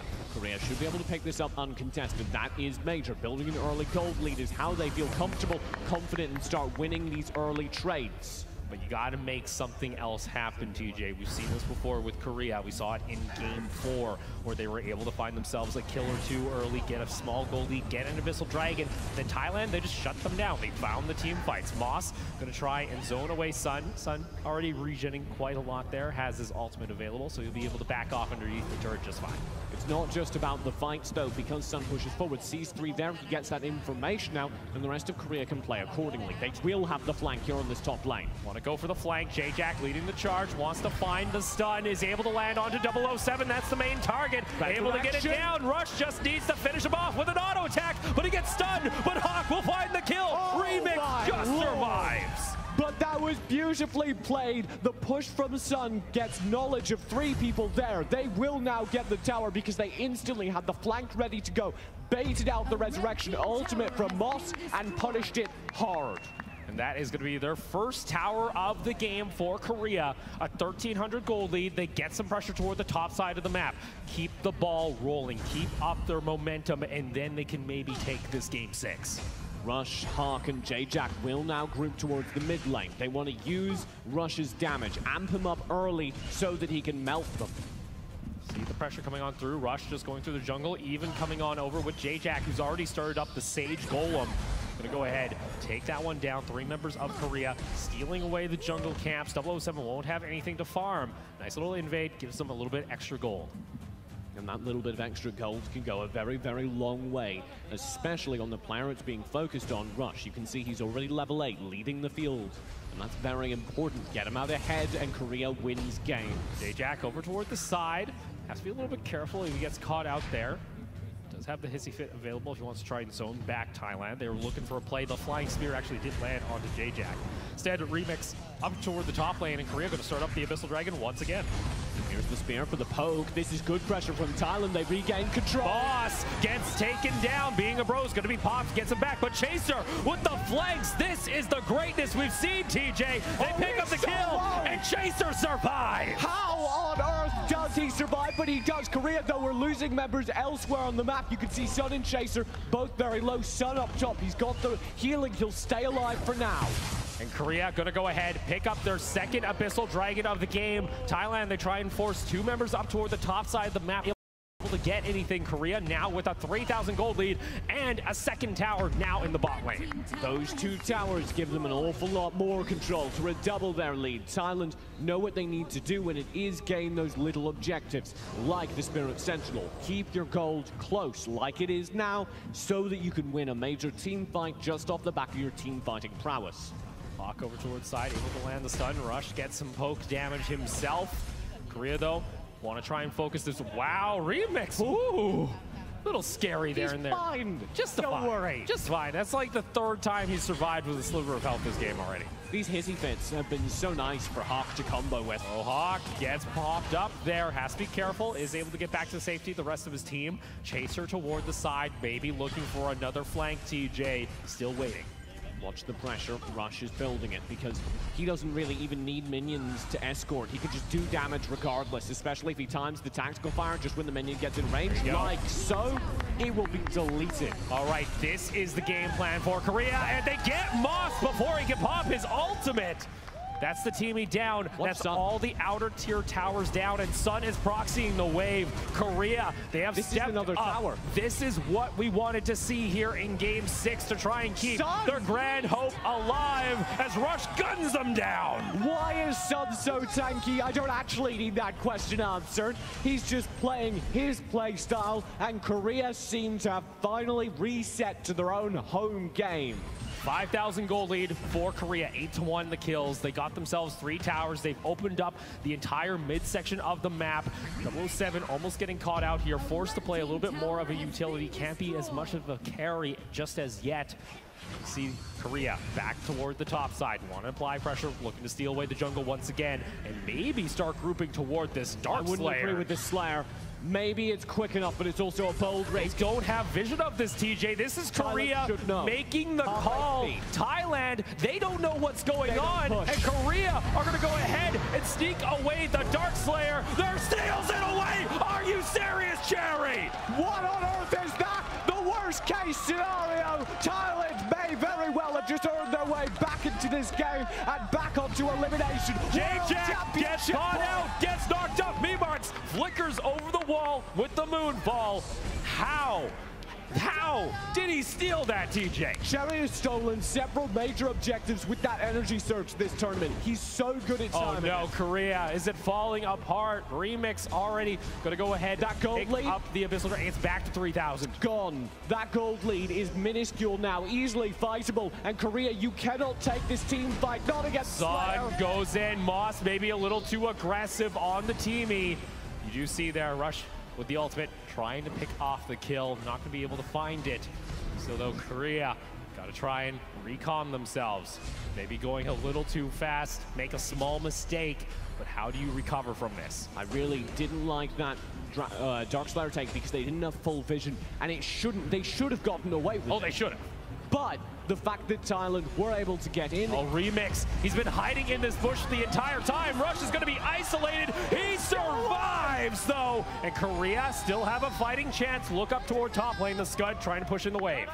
Chaser keeps the pressure going on the other side of the map, forcing Thailand to stay tethered to their base. The fact that Rush survives means that they're still safe, because Rush is who they're focusing on building.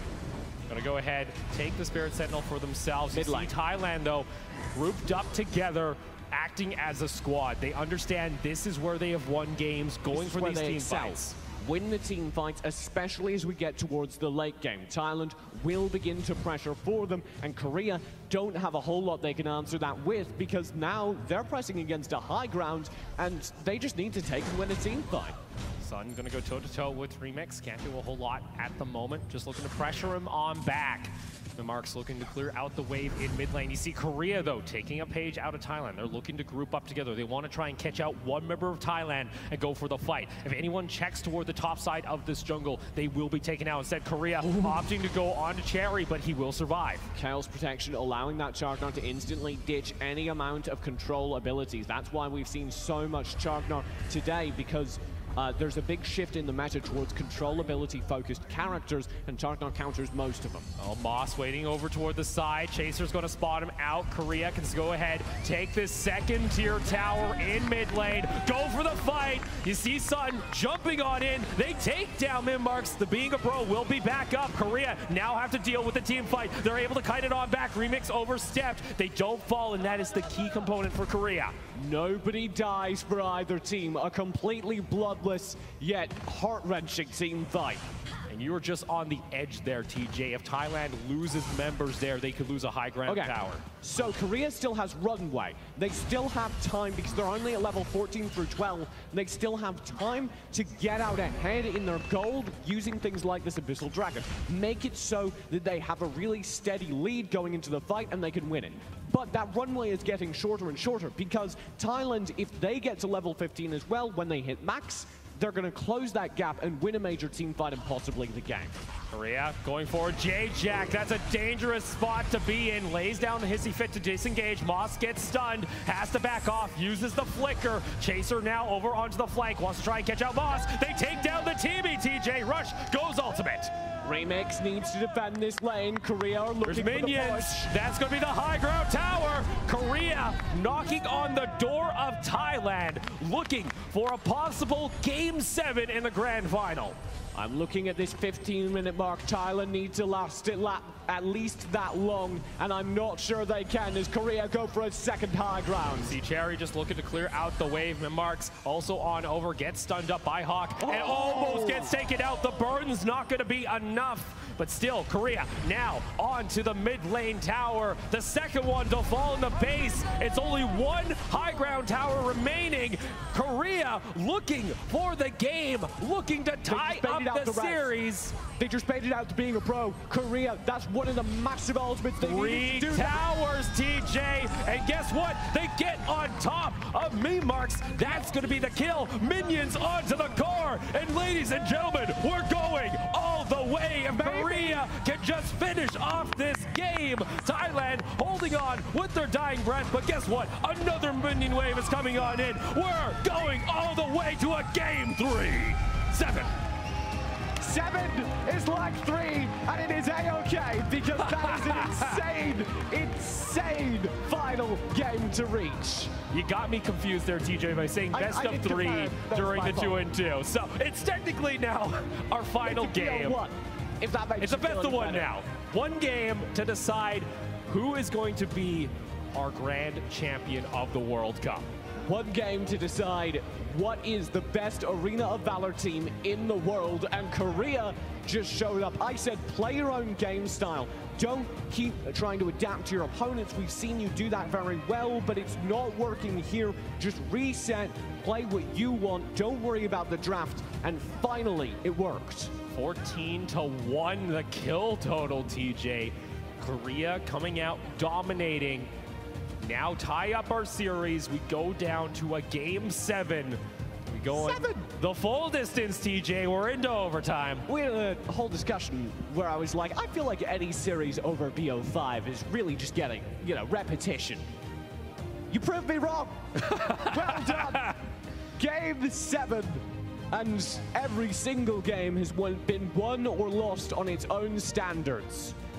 Saw there Korea able to play the map, find the early lead, turn it into objectives, find the map control, and close out the game before the 15-minute mark. Thailand not looking as good. And you see Korea, there's the happiness, there's the emotion they've been looking for. They're back into the series. This World Championship will be decided by one game. This entire tournament, the last 2 weeks, TJ, comes down to possibly the next 15 to 20 minutes. A $500,000 prize purse, as well as the title of World Champion. Could go either way. And these games have been back and forth. We've seen new combinations come out during the draft. We've seen surprises. And now we get here, TJ. Thailand will have blue side to start off the draft. What do you do in a draft here? I think we end up in a situation where both teams are just playing exactly what they feel comfortable on and nothing more. Do you go for the mind games, Korea, or do you stick to what just worked? Try and get Rush onto a Violet, onto the Lindis, help carry out the games. Because you saw there, if he's able to get that Violet, the towers just get ripped apart. There could not be more pressure. You need to take away the Violet. And I think for Thailand, in addition to taking away those key characters, you also want to build yourself a very control-focused composition. Quick question for you, TJ. If you're Thailand right now, do you take a page out of Korea and try and ban out Rush with the blue side? No, because you only need to take the Violet.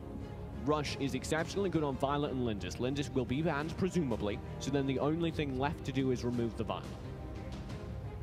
I don't think that's that hard. When he's pushed over to the Slims, Rush is good, yes, but he's certainly not the force to be reckoned with. He is on the Violet. And that is a tough one here for Korea, because it's likely they won't be able to pick up that Violet right away, because Thailand can just opt to take it in the first pick. Sure, you leave up some opportunities, but then you really limit the success that Korea has been able to find during this entire series. I think you can see it on the stage right now. Deep breaths. Tension could not be higher. Our series tied 3-3. Game 7. Game 7.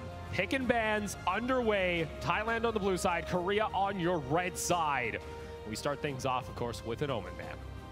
Standard for the meta. Korea should ban out Arum next. Just limit what is so powerful for your opponents. We've seen that consistently. Well, it should have been consistent. One time Korea allowed Arum through. We learned why.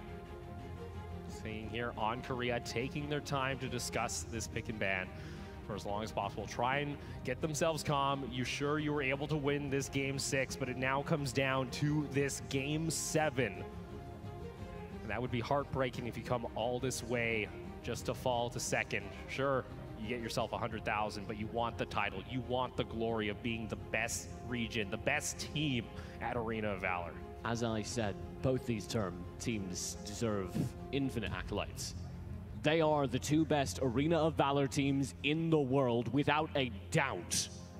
Unfortunately, we can only crown one here today. Thailand going to be opting to ban out the Zenyo. Korea, of course, banning out the Arum onto the red side. What do they not want to deal with? What has been finding success for Thailand this entire series? For me, keep an eye over on what Memarks is playing. When he's found the Raz, things have looked insanely good. Raz was removed from his pool last time. It'll be removed here again. So Korea opting to ban out the Raz once again. Memarks' pool is going to be targeted, it would seem. For Thailand, what do they want to try and ban away here? You figure it's got to be the Lindis unless you're first picking it. Yeah. And you know what? Honestly, there's a decent argument to be made for let the Lindis through and then first pick it, then you can play Lindis into Violet. However, this game defies the meta.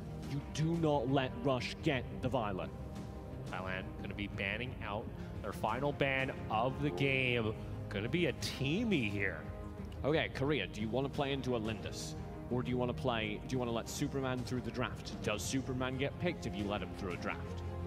Oh, obviously it's been going through the entire pick and ban phase here, TJ, the last couple of times. I know it's shocking, but the Superman has seemed to have left the pick and ban. Flash ban? So I feel for like, me, yeah. it's Flash or Lindis. That's what I have to call. They are working it through. But either, I think I would favor the flashback. Going to be the flash ban, so now pretty much it's letting Thailand say, all right, what do you want to play? Do you want to play the Violet or you want to play Lindis? Rush will have one of the two options available. I think Thailand may have just made a grievous error. Of course, the draft is still mostly to come, but even if they first pick Lindis here, they allow the Violet over to Rush, and that Violet has been the star of so many Korean victories. They have no option but to do so. First picking Violet would be worse. Gotta see here, Thailand taking their time, decisions to be made, possibly what could impact whether or not they come home first or second in the World Cup. So they're obligated to pick Lindis because, yes, either way, Rush is going to be in his comfort zone. But more importantly, if he gets the Lindis, he's 8 times as valuable. And they let the Lindis come out. They pick up the Violet as first. And yes, that's important. Yes, that takes it away from Rush. But it does mean now Korea can lock in the Lindis, and they don't need to do so until relatively late in the draft. Might as well get the safety for Rush, what they like to play around him. The Chugnar being a good option here, being able to prevent the CC from coming on through to Rush so he can carry these fights. For Korea, though, what else do they want to try and pick up here? Do you want to try and get your front line? The Grak is still available, too, if they want to go for picks. I want an Alice. Yeah, I want Alice Chugnar here because that's the problem and the solution. The disease and the cure. Alice, of course, is a disease, and you instantly have the ability to cure it with Chugnar. Then Thailand are instantly, they have to pick Kilgroth. Instead, though, they're feeling unsure. They don't want to live in a world where this Lindis is picked up by Thailand purely for the sake of denying it, I guess. Oh. They're very unsure here. Yeah, they don't know exactly what to do. Scud and Alice being the ones. I feel like you want the Chugnar. Okay, Thailand, if they're feeling crazy, they could pick up Lindis. I don't want to see them do that, though. Instead, they secure the Tara for defense and the Chugnar to get through Jae-Jack. For Korea, looking toward this Lindis that's currently sitting at a 71% win rate when it's allowed to be played. You don't need Lindis now, get a mage. You might as well get your mage. You want to try and pick it away from me, Marks. They're not going to run Violet Lindis, I hope, in the final game of a grand final. They're going to let that Lindis sit because they have no other option, so prioritize getting a mage right now, prioritize finishing up your other side lane.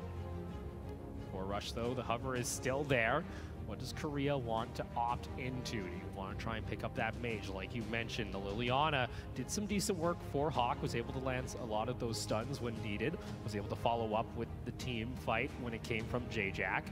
I like the Kilgroth. Might be opting to get the Kilgroth early for Sun. Kilgroth plus mage makes me happy because, especially if it's the Liliana that's a little bit targeted, the Kilgroth, of course, is the counter to Alice. Rush is going to have his Lindis locked in. Kilgroth going to be followed up here for Korea, for Thailand. What do they want to finish off this composition with? What do they want to take into Game 7 against Korea and Rush's Lindis? Memarks gets his choice of mage, and I suspect it will be Liliana. But for me, I want to see what Remix is playing. You have, I assume this will be Chugnar over on Moss played in the support role.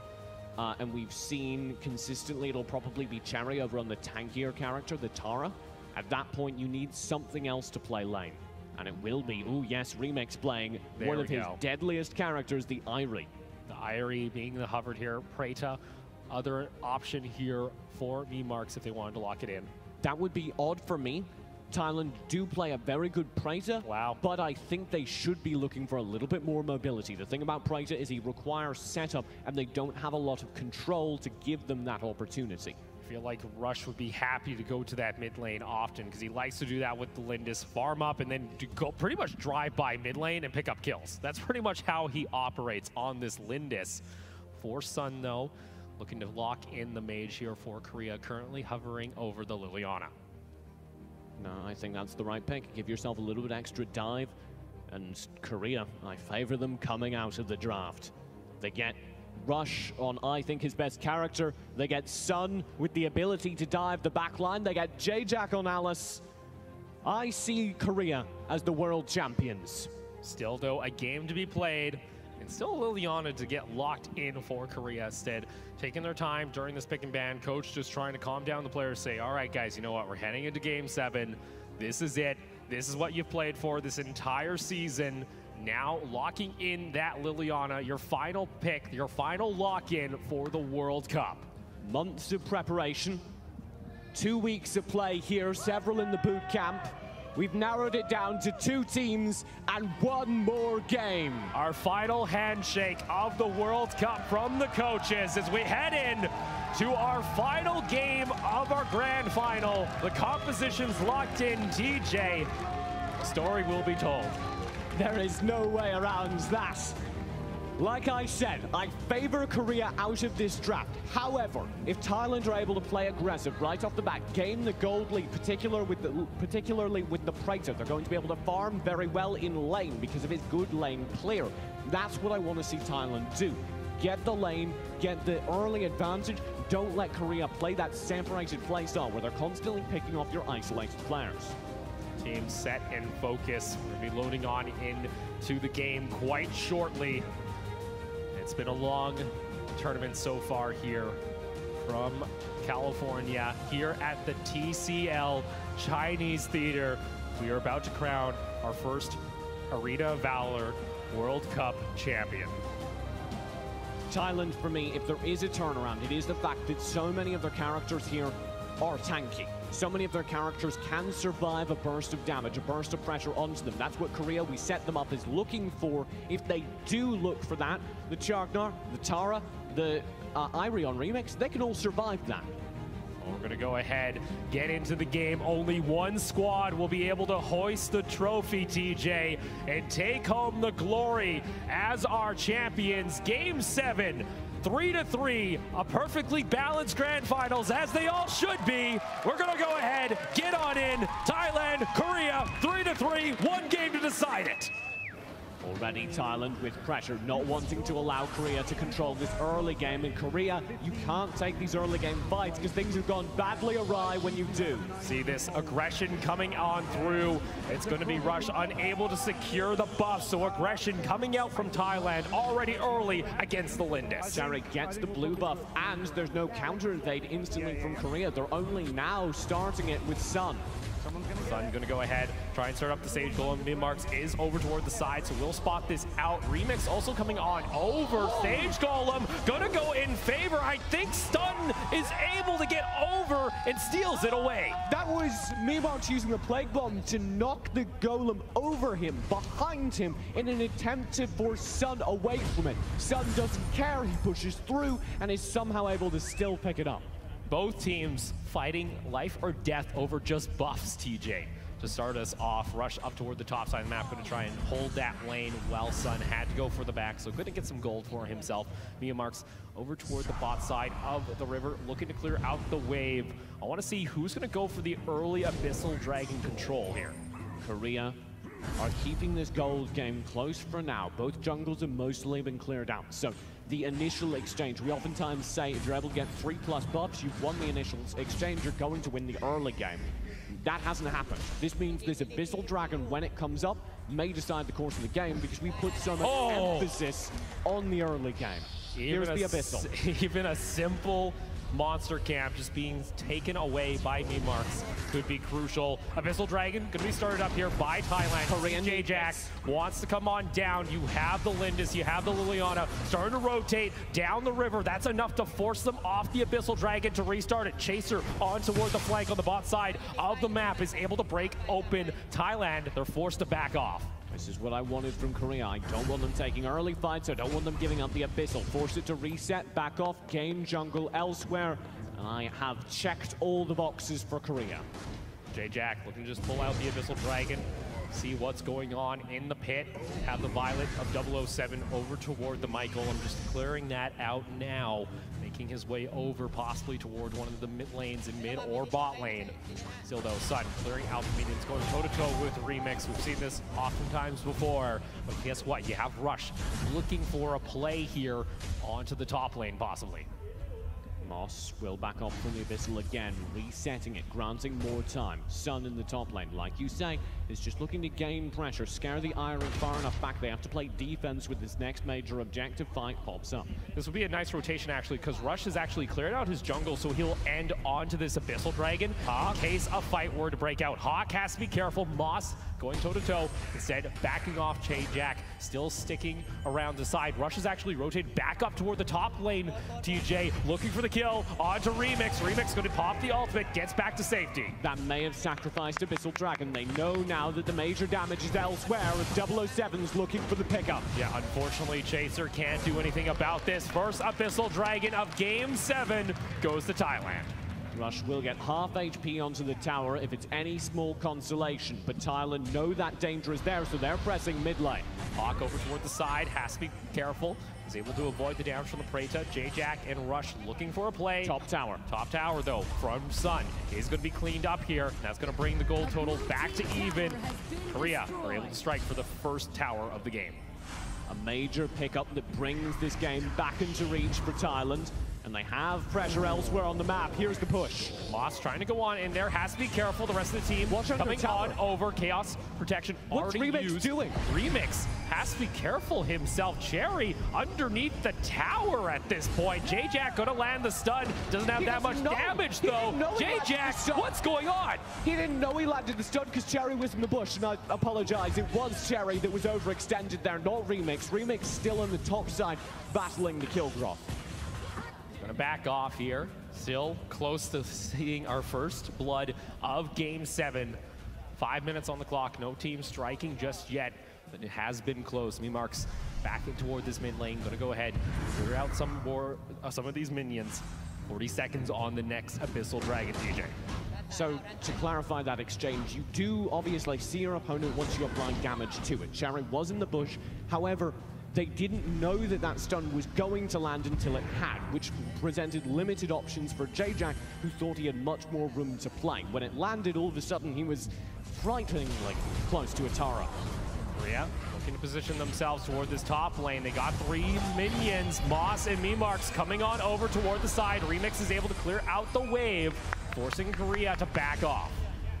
Mid lane pressure still coming through. You can see 007 on the Violet has taken that lane roll because he can do so much burst onto Hawk. Stun is going to land onto Cherry. Rush wanted to come on in, but the AOA zoning coming out from Memarks has been crucial, preventing Korea to going for these fights. And Thailand are going to go for the invade. Meanwhile, up in top lane, though, 2 members of Korea pushing for the second tier tower. They're going to get it almost uncontested. Rush and Sun, a deadly duo, gaining ground consistently. Thailand are so focused on building up a gold lead, but Korea have reached the Final Four where they no longer care about beauty things such as gold. They just want towers. They want the towers. That is what they have been prided for.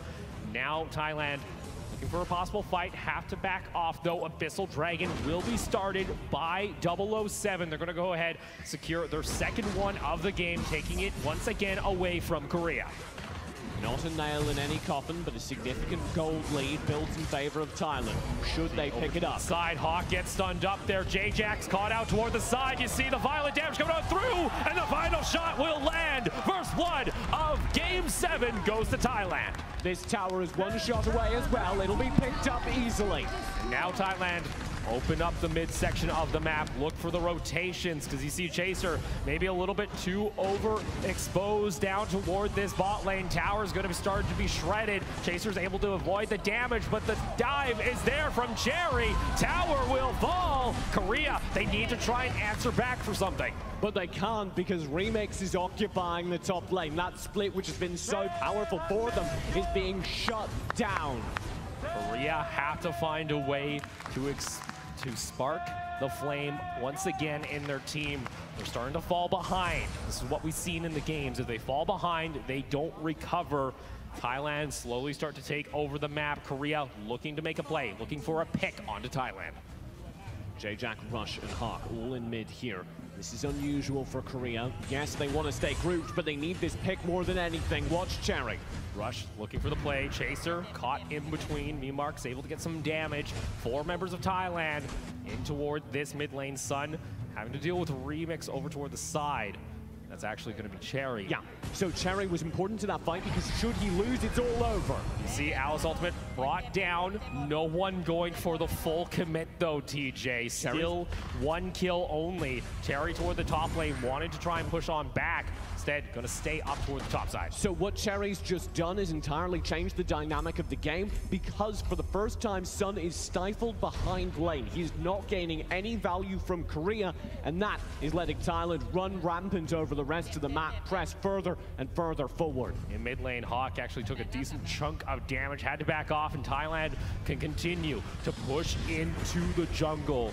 Use what Korea is good against their opponents with, then push on back. Moss going to go into the mid lane, clear out the wave. Sun still pressuring up toward the top side. The two towers are down in that top side for Thailand. And guess what? They don't care. They're just going to go ahead, pick up their third Abyssal Dragon of Game 7. The gold lead tilting in their favor, 2,000 now. Korea want to go ahead and make a play. Sun over behind, going for the flank. Hawk is going to go ahead, flickers on in, lands the stun. They find themselves a kill onto Thailand. Still though, can they pick up anything else? Instead, opting to go in toward the jungle. Do they want to go for this team fight? Rush gets knocked on back, sitting at about half his health. Korea going to go ahead, respect, and back off. Sun will gain a little bit of pressure on the other side, though. You can see Korea and this tower focus really beginning to pay off. Gold still pretty close to even, only a 1,400 gold lead. Thailand, though, looking to open that up with Cherry. Caught in between the tower as Rush and Sun is both here. On top of that, J-Jack has joined the party. Korea find an overextended member of Thailand. Yet again, now watch Thailand. Remix looks to return, but Sun surely not. Sun gonna go ahead, start this one off, instead backing off, instead resorting to that top lane, applying pressure.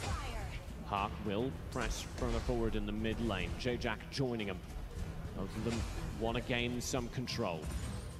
You can see this Kilgroth completely split from the other map, and I really like to see that from him, continuing to gain control around the Slayer. Remix, though, gets caught out there by Rush. He's able to pick up the kill. Now 3 kills in favor of Korea, bring the gold lead ever so slightly back into their favor. Fun fact, Remix and Rush are tied for MVP. That's actually Memarks for Thailand and Rush. So the winner here, on top of winning, you know, the World Cup, TJ, also gets the MVP award. Memarks, though, speaking of him, he gets taken down by Korea as they find the pick in the river. The tournament MVP, as well as, of course, the World Cup, decided in this game. Korea want more pressure. They want to gain some jungle, feed it further onto Rush. I said at the beginning of this, his Lindis is terrifying. I fear Thailand and the entire audience here are about to find out why. You see Korea picking up their 4th tower of the game, and finally their first Abyssal Dragon at 11 minutes. Starting to turn off here. Rush, he hasn't gotten out of control just yet onto the Lindis, has been just farming up a storm, looking for those fights that he's going to be protected during. A steady gold lead built now for Korea. That's good for them because it allows them to play their style the way they want to. Press everywhere on the map, know that they can gain control because they don't fear getting caught out by anything less than a full team. Fox in that mid lane has to be careful himself, looking to hide himself in the brush. Korea positioning themselves up toward the top lane. There's still 2 towers they've taken. It's a high ground that is exposed in that top lane for Thailand. So if they're able to find a kill, maybe 2, and with a minion wave, they could crack open this base. Hawk has to be careful. Chase coming on over. Moss is able to step off back. Watch carefully for these hissy fits. J-Jack has bought Frosty's Revenge. That's an item that applies significant slow, and it may be lethal here as it scares everyone back from this engagement. You don't want to be caught out fully slowed down inside the middle of that hissy fit. That's been a big thing for me, TJ, is from Korea. Their flanks from Chaser and Sun during these series have been able to find fights in their favor. Rush now hitting level 15 on the Lindis. Now Dark Slayer becomes a focal point. Yeah, Dark Slayer going to be the main focus here. Thailand have 3 members up toward that top side. The Scud has to be careful there for Chaser. They have to back off as Sun is now taking the Might Golem on the bot side of the map. Remix, though, able to steal it away. And that matters a little bit more than it should, frankly, given how close this game is. Look at the gold, people. It's nearly tied. 33 to 35K. Korea with a slight advantage, and we're nearing a point where that won't even matter. Dark Slayer will be positioned from Thailand if they want to go for it, it would seem. Korea still opting to play a little bit safer, waiting for a member of Thailand to overextend, it would seem. Korea in the lead on paper. However, Thailand excel during these late game Remix gets taken on down. That is the pick Korea have been waiting for, the top side of the map for the last minute. This may grant them Dark Slayer instantly. At the very least, it gives them the attempt. Thailand, do you want to steal or attempt to turtle? Now is the time to make a decision, and it has been made for them. Korea now with the Dark Slayer. Sun brings two members of Thailand down to the bot lane. Korea apply the pressure in top lane. Thailand now have to focus on backing off, waiting out the Dark Slayer buff. Play this very carefully indeed, because now for Thailand, they're on the brink of no longer being the best team in the world. Korea takes down their 5th tower of the game. Now open up this gold lead to 4,000. Have the map control in their favor. This is where Korea excels, but this is what we saw yesterday. They weren't able to break high ground towers. Can Thailand hold? Korea doesn't have the definite advantage until they take these high grounds, and that's why it's so important that they wield Rush onto these towers, get the wave in, let Rush melt the tower, and then win the game. That's the Korean game plan. 007 over toward the side, has to back off, almost gets stunned up there. Korea looking for a play. Alice ultimate coming on over. Chaser having to back off, gets chunked down low by the Preta. Said backing off. Sun still applying pressure in the side lane.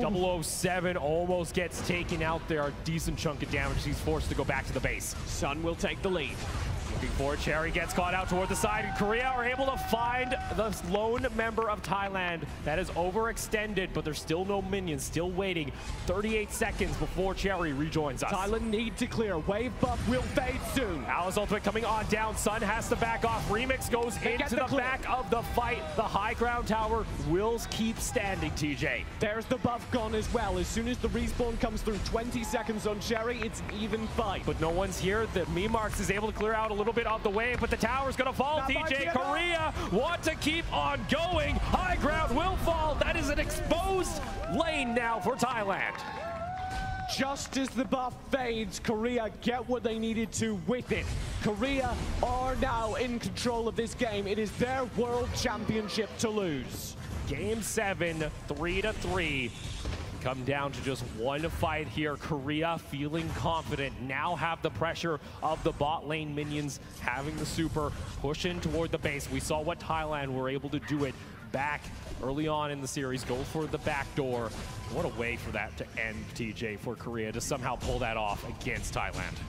Well, now they have the opportunity to do the same. Sun will constantly have this pressure in the bottom lane, and it needs to be rebuffed. Thailand constantly need to have somebody dealing with this guy spinning in their base. Sun just dancing, it would seem, almost on their graves if they were to lose this. Looking to clear out the minion wave on the side of Thailand. Sun keeps up the pressure. Look up toward the top side, though. You have the Scud pushing on in toward the top side of the lane. 15 minutes have passed. We're now at 16 minutes. This means that everyone has now hit or is about to hit max level. Max gold is approaching quickly, too. From there, Thailand have an even chance of winning the game. Has to be careful. Gets the shield from J-Jack to keep him alive. Minions continue to be cleared out, though, by Thailand. The towers earned now serve only as insurance. This means Thailand can only lose one fight. Korea can probably lose 2. This is the issue, though. Cherry is going to have some trouble going toe-to-toe with Sun. He's forced to have to back off. 007, he can come on down. Thailand, it looks like they're going to go ahead, try and make the call. Can they try and catch out Sun? But they can't leave open all this map pressure for Korea that can just go ahead, steal all their camps in the topside jungle. Thailand are back in this game. They've lasted long enough. We're at 17 minutes now. They're all about to hit max level. It's only Moth still at 14, and he's the support, so that's okay. I hate to say it, but Korea, you may be back up against the wall. Timer may have expired here for Korea. Still, though, an exposed bot lane, a scarred base for Thailand. Abyssal Dragon back off if either team wants to go for it. Cherry just looking to clear out the minion waves. Korea going to reset. Chaser going to head on back to the base. We talked about the runway at the end of the last game. Korea are rapidly approaching the end of it, where the lead they've built in terms of gold and level stops to matter, because they can no longer scale. And from here on out, it's Dark Slayers and team fights, and that is all. Sun clearing out the minions once again, escorting that super minion into the base. Gonna rotate once again to the mid lane. 18 minutes. This game going the distance, much like our series. Game 7, both teams tied 3-3. Winner here is our World Cup champions. Korea are very spread out right now. If Thailand go for a fight, they may be able to win it just based off their number advantage, but Thailand are playing this so carefully, and I completely understand why. This is why Chaser isn't pressing out to clear this wave.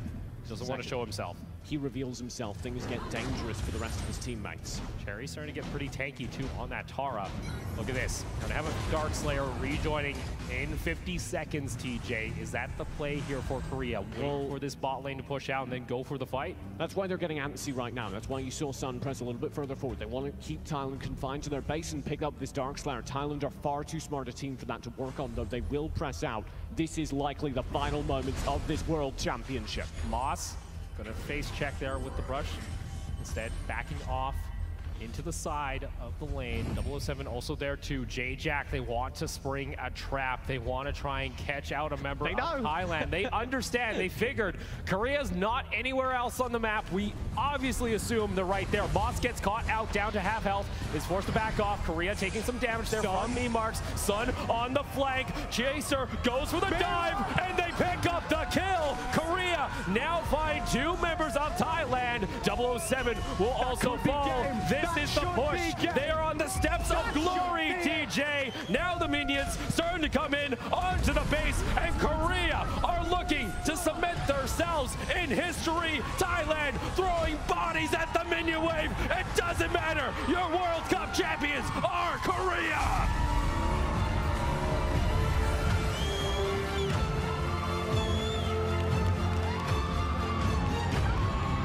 They are ecstatic, running around that stage furiously. My God, that was the best world final I could have hoped for. We went all the way to Game 7, TJ. Korea, after finding the first 2 games, you can see the emotion. The team so happy of their victory. They fought to the very end and were able to bring it back on the brink of defeat. On the brink of elimination for 2 games in a row. The amount of pressure they can get to a team at this point is monumental. Teams, though, they understand that was one hell of a series. No matter which way you look at it, these are the 2 best teams in Arena of Valor history, and that is worth something special. Gonna go ahead, get the handshakes ready and going here. Korea still processing it, it would seem. A lot of the players ecstatic, even tears. That just shows the amount of emotion, how much these players care about this game. This is the first World Cup champion in the entire world, in the entire history of Arena of Valor. And Korea, well, they've definitely earned it. See highlight plays from all these players. I know, though, these guys are excited. We're gonna go ahead, throw it down to Matt to say a word with our champions. TJ Opal, thank you. Ladies and gentlemen, live here from Los Angeles, put your hands together, please, for Korea!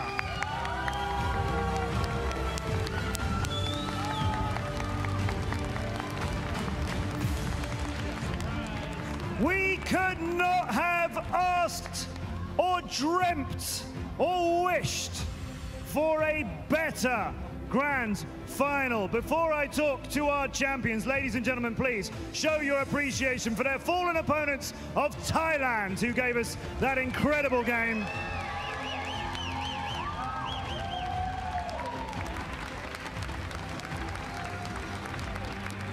What a contest. Congratulations to you. J-Jack, let's talk about resilience.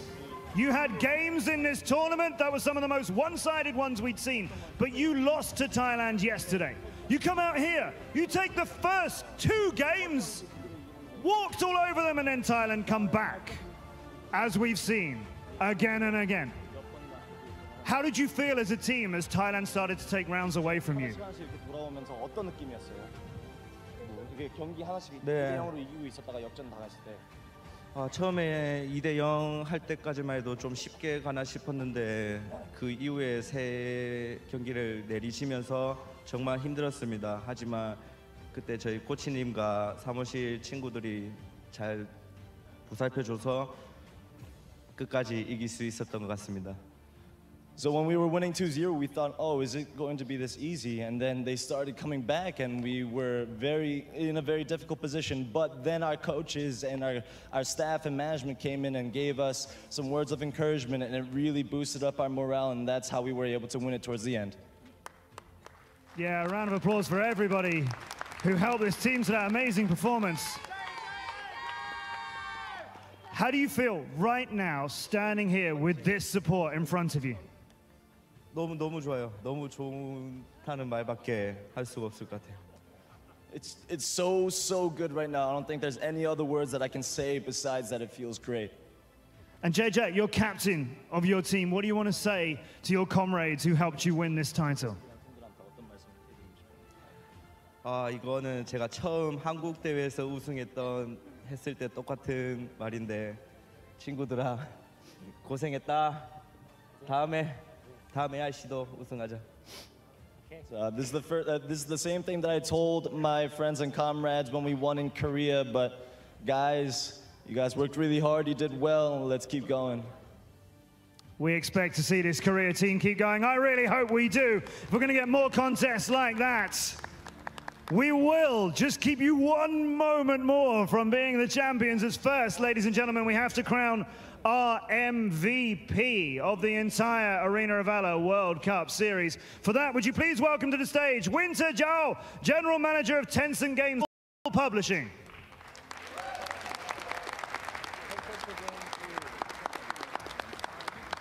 And our MVP of the entire Arena of Valor World Cup, I am delighted to award the trophy to Rush.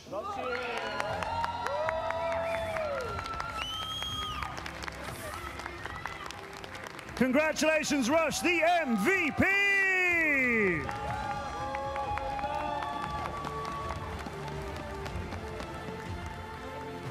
But now it's the time to present the team with their trophy. Please welcome the Arena of Valor World Cup to the stage.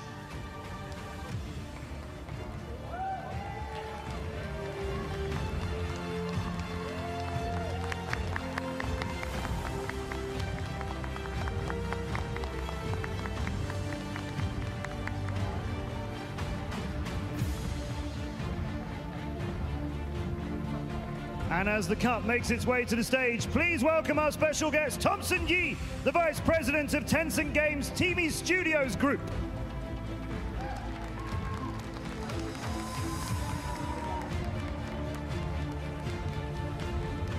Ladies and gentlemen, I told you we scoured the world to find the very best.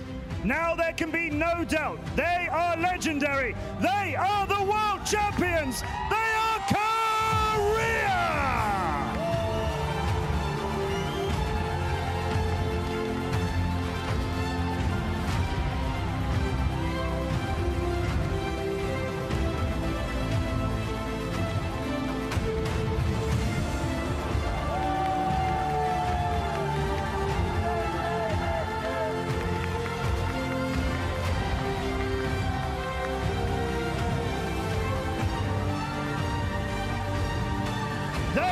J-Jack, Chaser, Rush, Hack, and Sun. They are the world champions and they are Korea!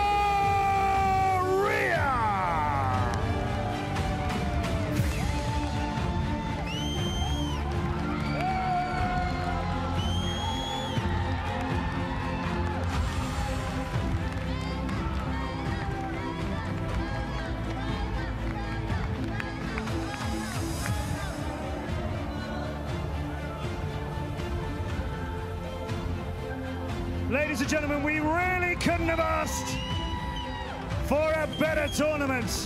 Thank you to everyone who's joined us for the Arena of Valor World Cup.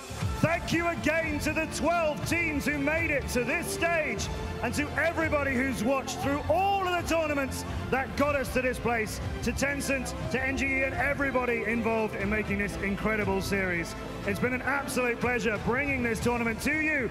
This has been the Arena of Valor World Cup Finals, and we look forward to the Arena of Valor International Championship for 2018.